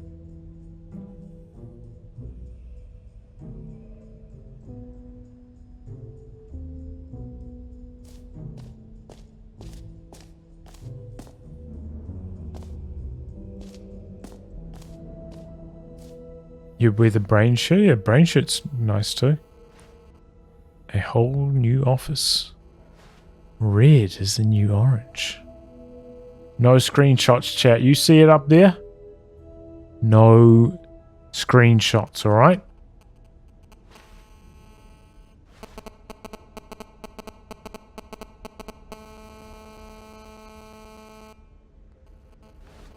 It's not from my phone. My phone's way over here. Too far away to cause that kind of interference. Does that interference happen these days? Where our phones are on a different frequency now that it doesn't really cause interference on microphones like that, such as they used to. Because I feel like that doesn't really happen anymore. I remember that happening like 15 years ago or something. Quite often if you had your phone close to your microphone or microphone cable maybe. Free, new plus easy achievement. Oh, you know what? Jump Let's circle. bring the jump circle back for Stanley Parable 2 Please as do. well. It's oh wait, you already spent all your jumps the first time we saw the jump circle. Oh well. I suppose it can just be a nice decorative piece then. Let me jump, man. Let me jump. Let me free my wings and fly into the air, soar like a bird.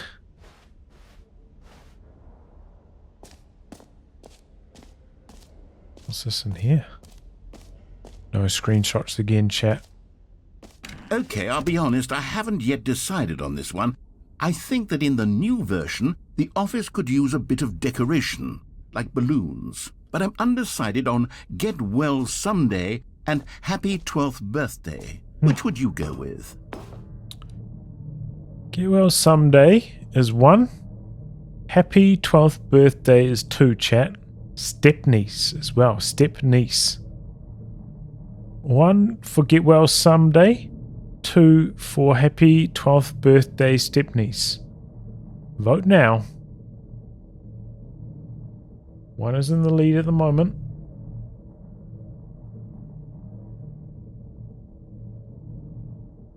One is in the lead. We're going with Get Well Someday, unless somebody else is going to write 2. Oh, another person going for Get Well Someday. Get Well Someday firmly in the lead. Anybody else for 12th Birthday or Forever Hold Your Peace? You know, sometimes when you solicit another person's opinion, it makes you realize that you knew which one you actually really wanted all along. Happy 12th birthday, step-niece it is. Quite fetching balloons. Or actually, maybe I should have gone with... No, I've made my decision, we're moving on. Let's move on, I agree.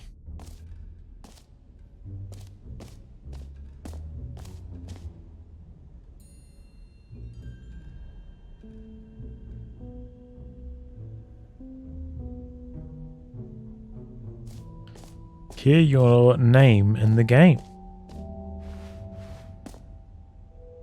That's new.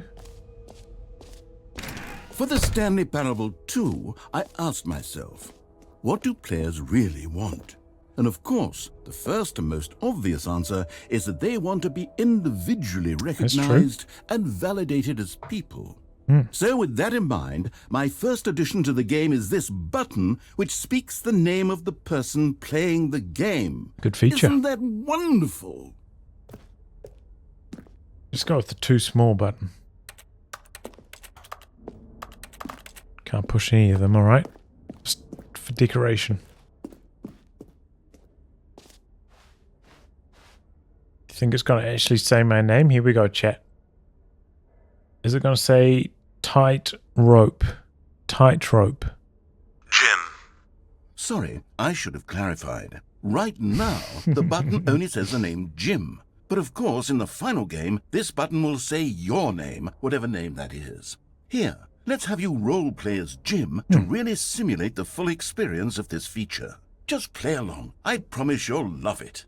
Okay, here we go. Let's take a deep breath, clear your mind, forget whoever you are, and simply become a person named Jim. I want you to imagine yourself living as Jim, sleeping and waking as Jim, falling in love and being heartbroken as Jim, seizing all of the world's possibilities as Jim, and as Jim watching your dreams crumble into dust. Do you feel it deeply? Are you really, truly Jim right now? If so, then please step forward and press the button. I'm not Jim. But there's no escape, chat. I have to be Jim. Alright, chat, I'm going to have to take another deep breath before accepting my fate as being Jim. Here we go.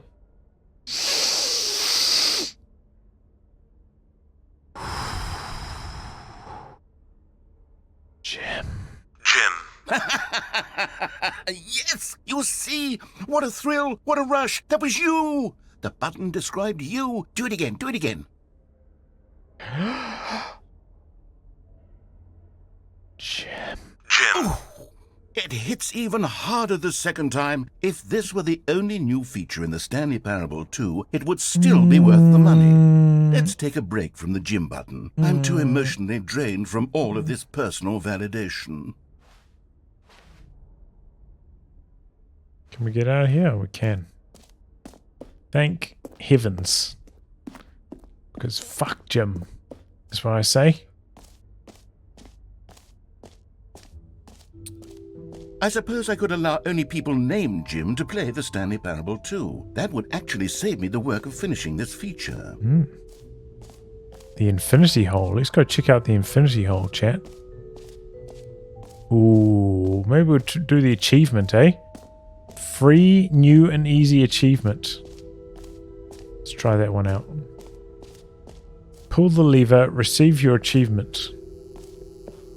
Now here's something special. You remember that broken test achievement that got left in the game on accident? Well, I'm developing a technology to simply give you the achievement. Yes, you see, you'll come to this lever, and when you pull it, the achievement will be given to you. It's as simple as that. I like the sound of that. You know how I said achievements are for suckers? Okay, perhaps I should have clarified. This is technology that will exist. Right now, the achievement is still fully broken. I'm not a wizard, Stanley, but I guarantee it will be fixed in the sequel to at last satisfy the hordes of ravenous fans all over the world who have been uproariously demanding this feature. Gamers, we hear you, and I promise it will happen. Thought I could headbutt the machine there. Fix it. I could not. Alright, let's go check out the infinity hole, eh? What other exhibits haven't we seen yet? Is the infinity hole down here?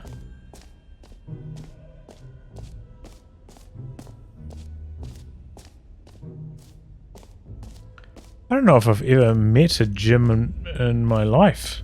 I think my grandfather was Jim. So Stanley, I suppose I have met a Jim. Here's an idea that I'm truly fond of. It's never been done before in a video game. This I'm not is even sure about that, a though. hole that you can fall down forever. That's right. Infinite falling. You can fall until the end of time, if you like. A stunning leap forward for video games as a medium. Alright, chat. Should we fall for all of time? Let's go.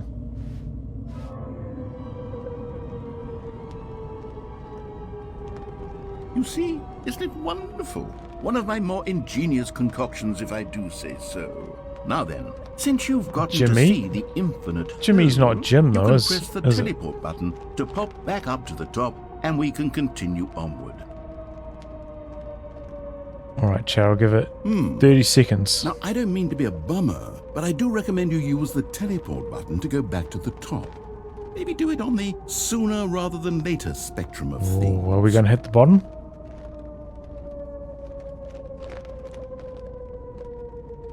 Okay, Stanley, I don't know quite how to say this tactfully, but it's possible that I slightly exaggerated the infinite nature of the hole. Is it a very, very deep hole? To be certain it is. It's an extremely deep hole. I don't want anyone to say that it isn't an astonishingly deep hole. It is. Is it infinite? Well, that sort of depends on your definition of infinity. From one perspective, the infinite is merely philosophical in nature. It's more of a... Okay, well, good for you. You found the bottom of the hole. You found me out, Stanley. I'm a liar and a cheat, and you're so clever. Look, I think the issue here is just that you're unusually fascinated by falling. What normal person actually wants to fall infinitely? I figured the hole was as deep as anyone would actually need. Don't you put this on me. Maybe you're the problem. I'm the problem, chat. Things got a little heated there. I think we both said some things we didn't mean. Why don't we just put all this behind us and agree to just call the hole mostly infinite?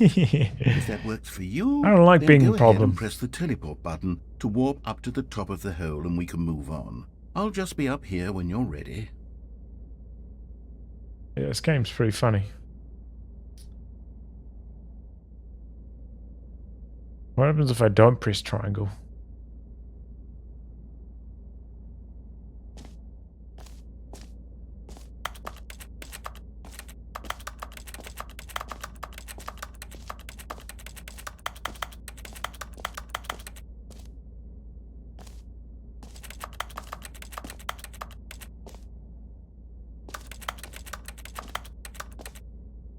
Great. Now, I'm very excited to show you even more of my ideas for the sequel.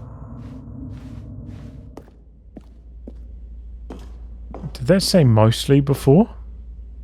I don't think it did, right?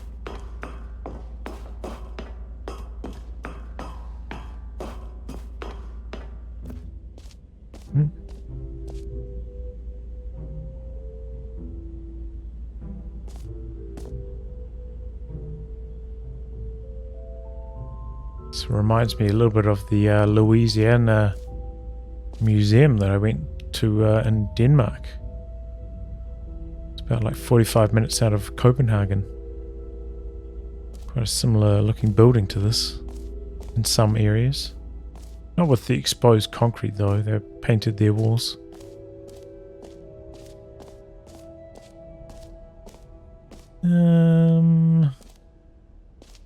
Is there anything up here that I haven't explored yet?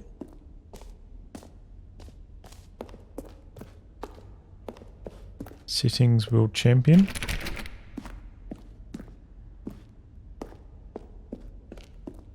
That's new. Okay, that's new. There's more on the hole. Sorry, mate, we've moved on for that. An epilogue would be fun, wouldn't it, Stanley? Yeah. Yes, it will go at the end of the, well, we'll figure that out later. Oh, epilogue, huh? Reassurance bucket.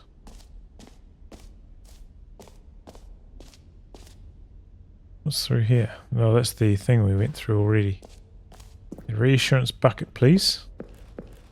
A common complaint of the Stanley Parable was that it was confusing and paradoxical, that it engendered a chaotic sense of reckless despair in those who played it. Well, I'm happy to say that after much consideration, I've engineered a clever solution to this fundamental problem with the game.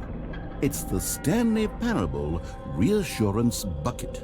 You see, Stanley, anytime you're holding the bucket, a sense of calm and ease will fill your mind and your heart. It's true. As long as you hold on to the bucket, the many disorienting contradictions of the Stanley Parable will feel perfectly normal and perhaps even comforting.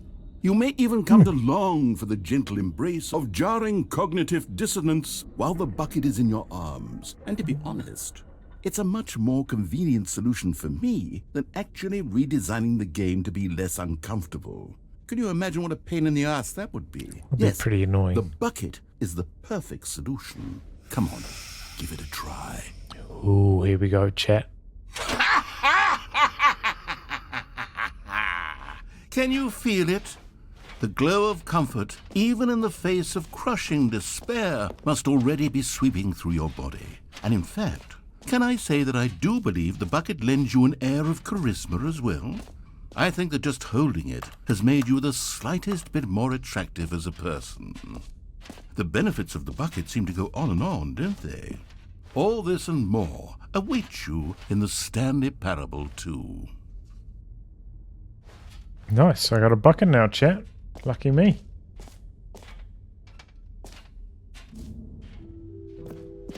Does anyone give out awards for most enjoyable bucket in a video game? That really should be an award if it isn't already. I agree. Okay, so we've fell through the hole, we've done the jump circle. We've done the achievement, which is nothing. Falling through the hole is one more thing here. What's this? Ah, collectibles. Now it's a real video game. I In the love Stanley collectibles. Parable 2, you'll run around gathering up these miniature Stanley figurines. And what's truly innovative is that there will be no reward for collecting all of them. I don't want to stifle the intrinsic joy of watching a number go up. You simply collect all of them, and then you move the hell on with your unremarkable life.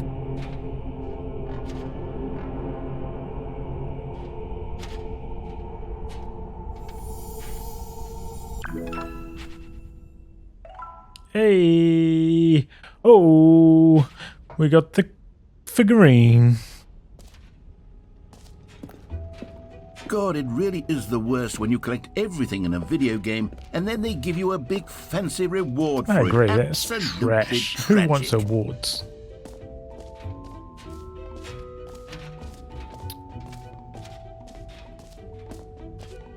Alright, we're doing the hole again. Just because of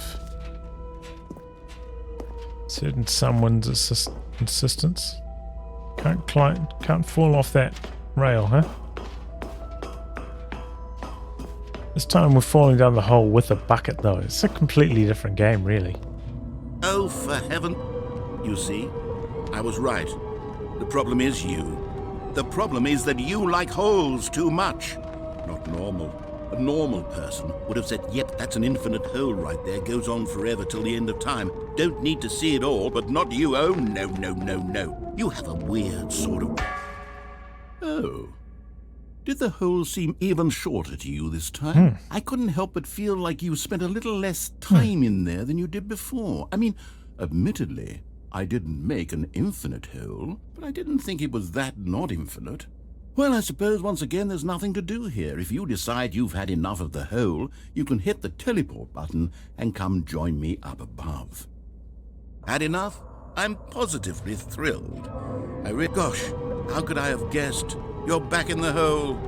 If this starts to become a thing where... Wow. Okay. Yes. I'm starting to become extremely certain that the hole is not only not infinite, but that it's growing steadily less and less infinite. I suspect that I'm starting to hit the point where it's no longer feasible to call the hole infinitely deep, even by the lax overall standards for accountability and marketing. What's going on here? Stanley, I have no explanation for the uncertain nature of the hole's length. Here, let's try something. Let's pop back up to the top, and we'll see if it gets any shorter. Well, there it is. The shame of my lie has come. How is this still appealing to you? I know you're obsessed with holes, but at this depth, I just can't see this scratching the itch. Oh, Any holes of who am gold, I to chat. judge? You know what they say. You just do whatever it is you're here to do and hit the teleport button when you're ready to move on. Is the, teleport button not working? Not working. You sure? Well, I mean, I really don't have an explanation. It was working just a moment ago. Try... Still nothing? Well, I suppose there is one thing I can do to fix this. I'm out.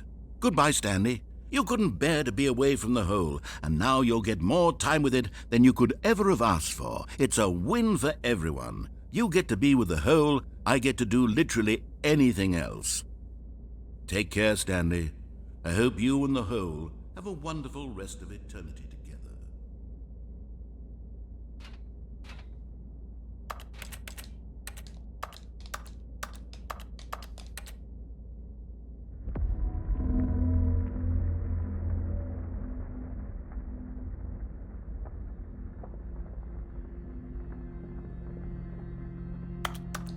Well, we're stuck, chat. We got the bad ending.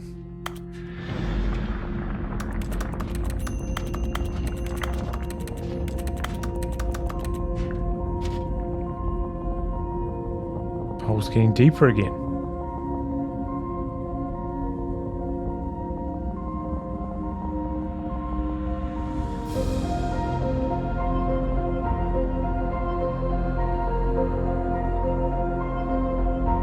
Good thing we've got the bucket here to keep us comfortable, you know? I'm starting to get a little bit scared, chat, but thanks to the power of this old bucket over here, I'm feeling at ease.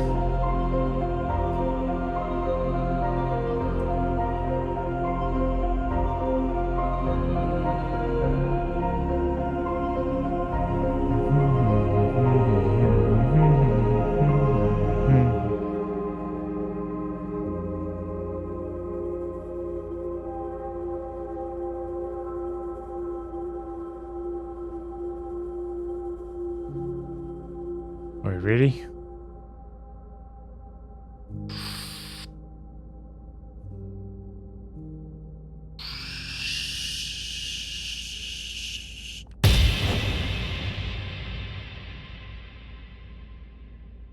I can't move, chat. I've changed my perspective, but I can't move.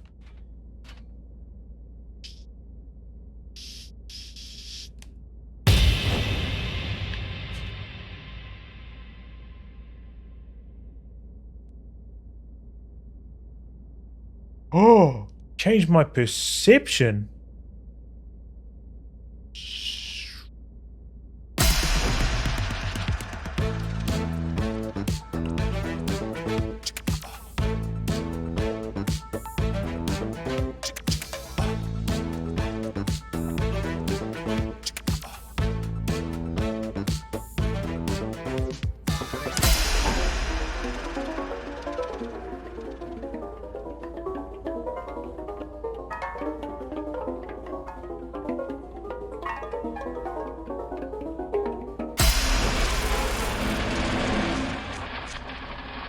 I want another jam. Give me a jam again. I want to change my perception again. I want some catchy tunes. Okay, I can work with that.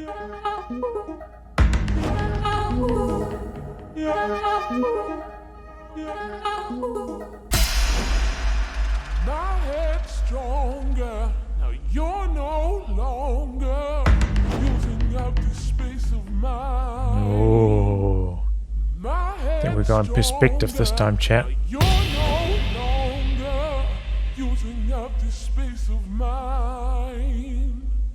My head's stronger. Now you're no longer using up the space of mine. My head's stronger. Now you're no longer using up the space of mine.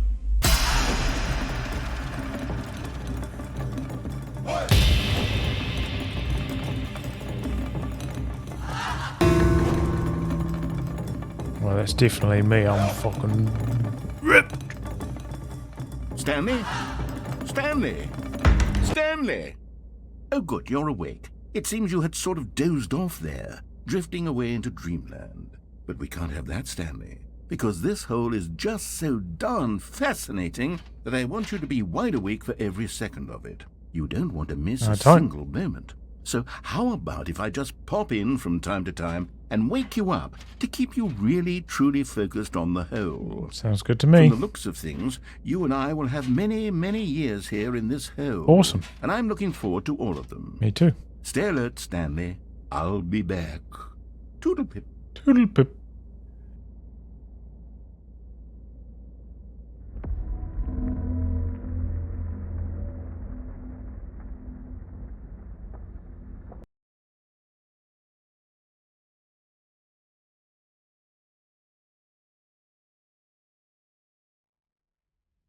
All right, chat. Here we are. Go on. Try out some of the new features.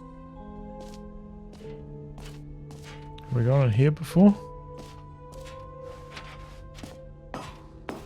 Okay, we've already gone in there. Think we're ready for the exit, chat. It's been a wild ride, but I think we've come to the end.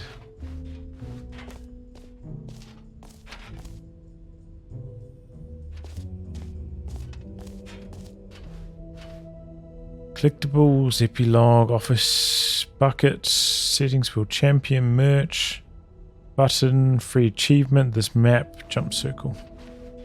Done them all.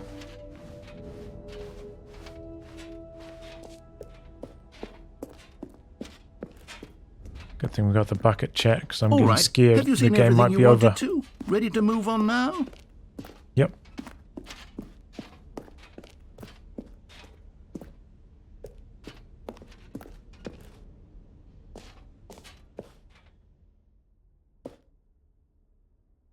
So, Stanley, what do you think?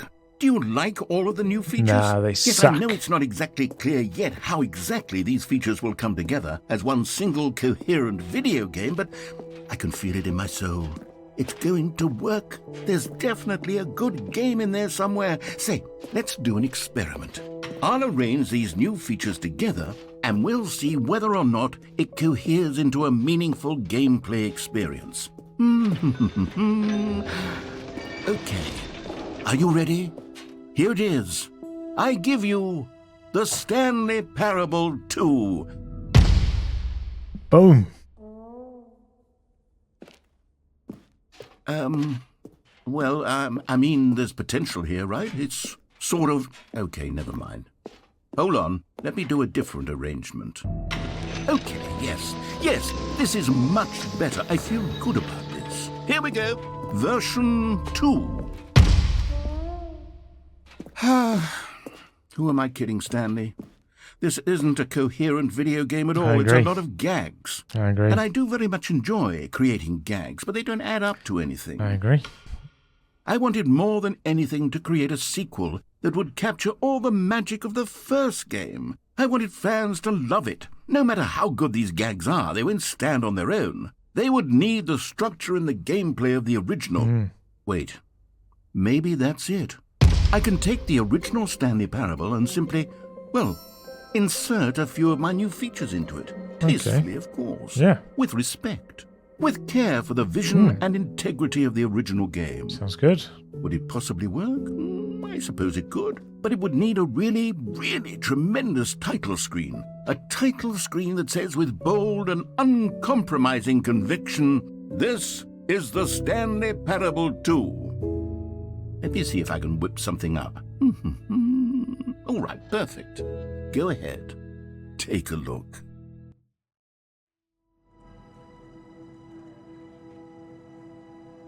Holy shit, chat.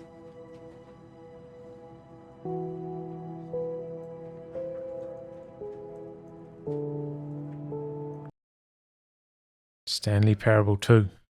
We're going deep. This is the story of a man named Stanley.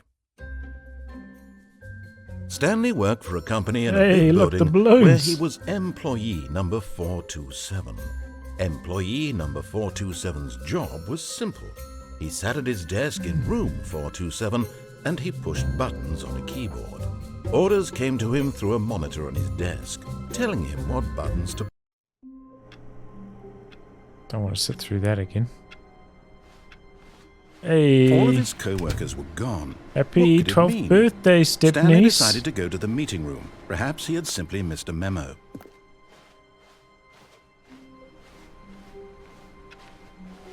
Stanley felt the bucket calling to him, begging him to pick it up. Why was he not doing it? The bucket. Where's the bucket? Did I miss the bucket? Oh, here it is. Stanley picked up the bucket. Nice.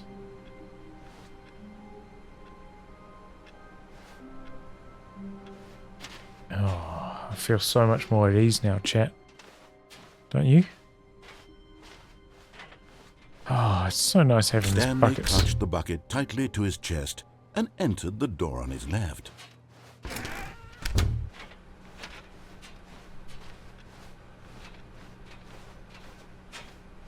Still no one was here. Stanley needed the bucket's warmth and comfort now more than ever. Perhaps his boss's office was where he'd find answers. Coming to a staircase, Stanley and the bucket walked upstairs to the boss's office. Let's do what the narrator says. We're doing a bucket run here, chat.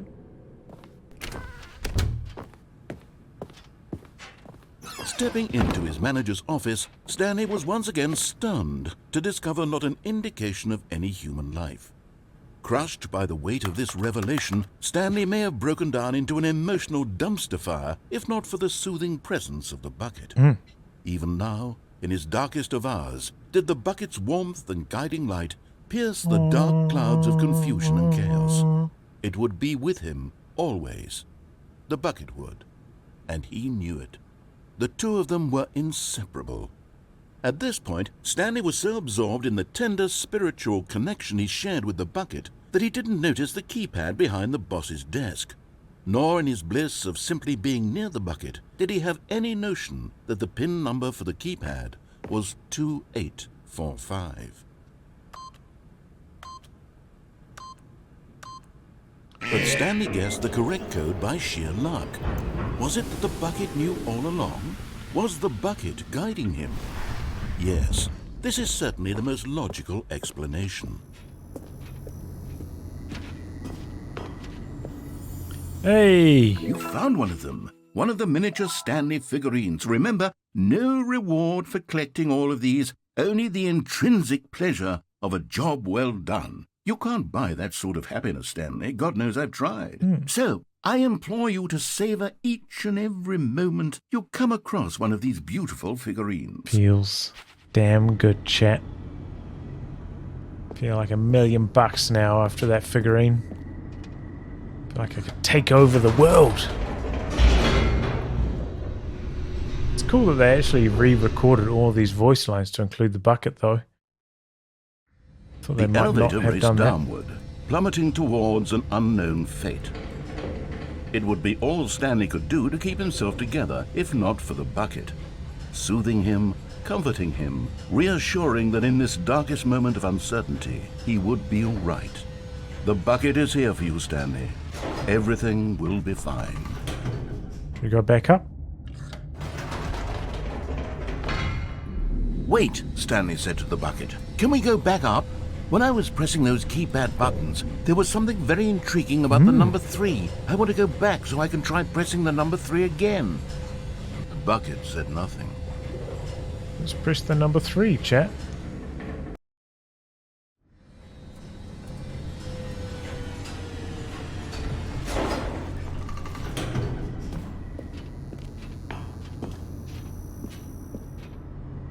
Link plus. Here we are, said Stanley. Now I'm going to try out that number 3 button. He took the bucket over to the keypad and began absolutely slamming on the number 3 over and over and... Wow, he said. The number 3 is such a special button. I'm having the time of my life. Stanley looked expectantly at the bucket, but the bucket remained silent. This was a shock to Stanley, who had always felt such a connection with the bucket. How was this not as exciting to the bucket as it was to him? Once Stanley had had enough of the number 3, he got back in the elevator.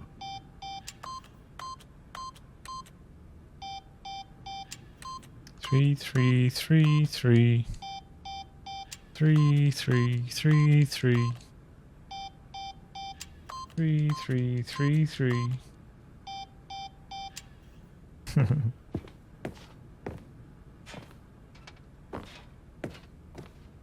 Number 8. You reckon I should hit number 8 instead?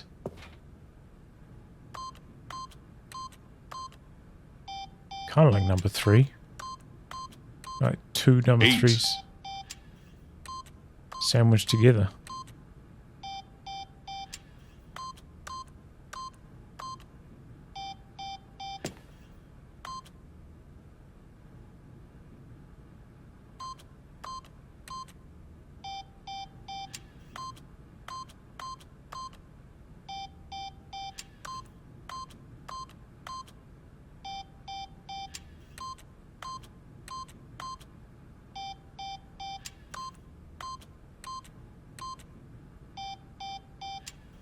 Alright.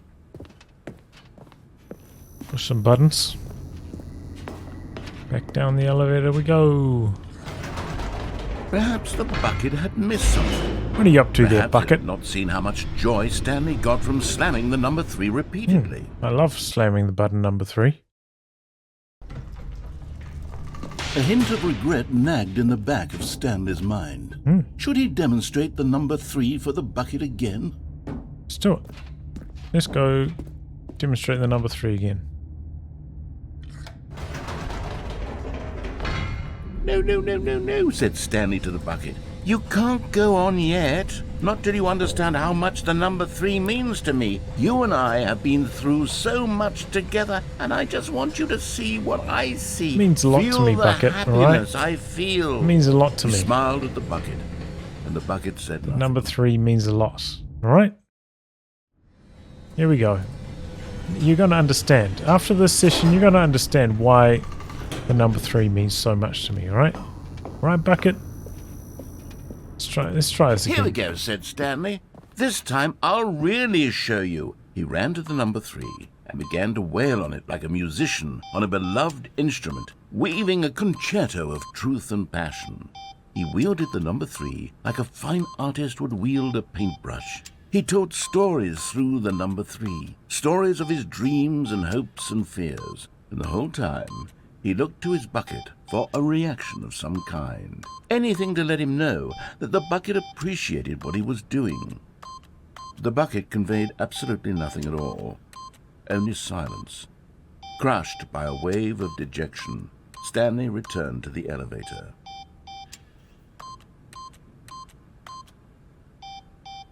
I've done it without the bucket before. I've done 2 keypad things, but I don't think I ever spammed the number 3 without the bucket. That's specifically what you're Stanley asking. and the bucket were so close. They'd always been there for one another. Why suddenly could the bucket not connect with this passion of Stanley's? The question caused Stanley to ruminate the whole way down the elevator. He knew that there must be a way to get through to the bucket, to communicate fully with his dear friend. Surely there was a solution, mustn't there be?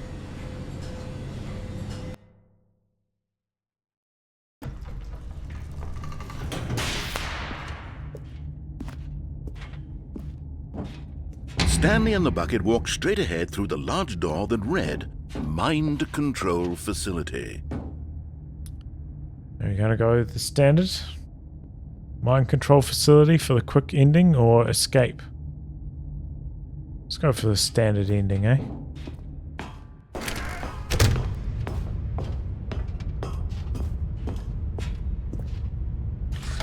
The lights rose on an enormous room packed with television screens. What horrible secret did this place hold? Stanley and the bucket both wondered to themselves.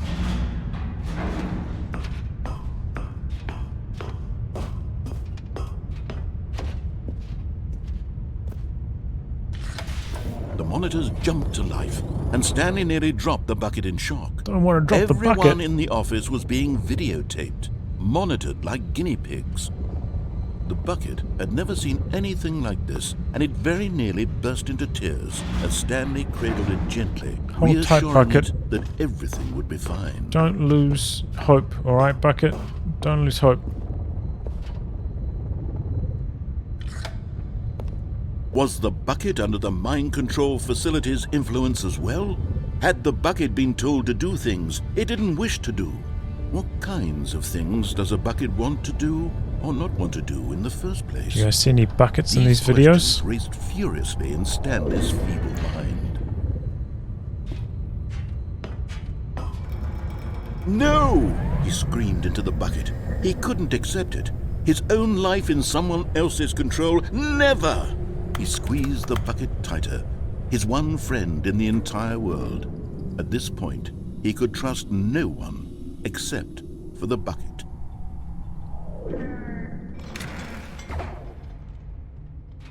But here was the proof. The heart of the operation. Controls labeled with emotions, happy or sad or content. Walking, eating, working, all of it monitored and commanded from this very place. And as the cold reality of his past began to sink in, Stanley decided that this machinery would never again exert its terrible power over another human life. For he and the bucket would dismantle the controls for good. Two best friends, Stanley and the bucket, up against the world. They high-fived in a really cool way, and the bucket made a sassy comment about taking down the system.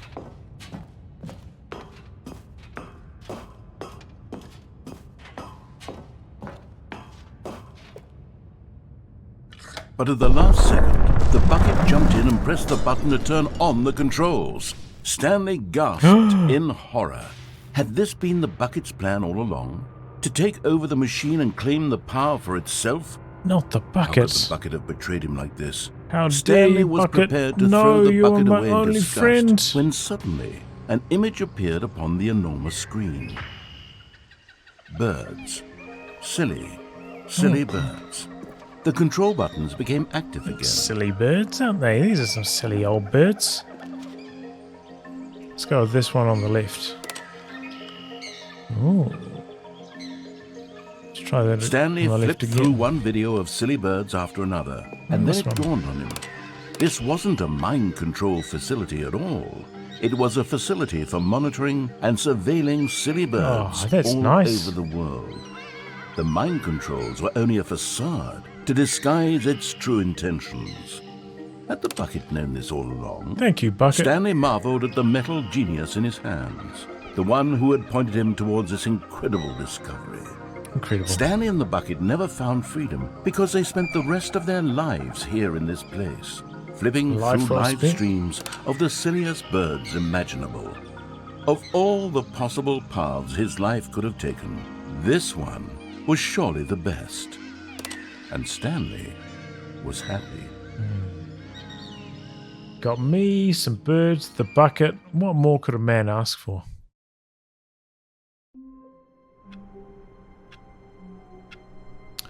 Right, chat. That's a good session for me for today. Stanley Parable. I don't think I'll play it again, but pretty entertaining. I enjoyed it. I think overall I enjoyed the first half more than the second half. I think I enjoyed the original game more than the expansion content, but still pretty entertaining all round. Good wee game here. Glad I picked it up.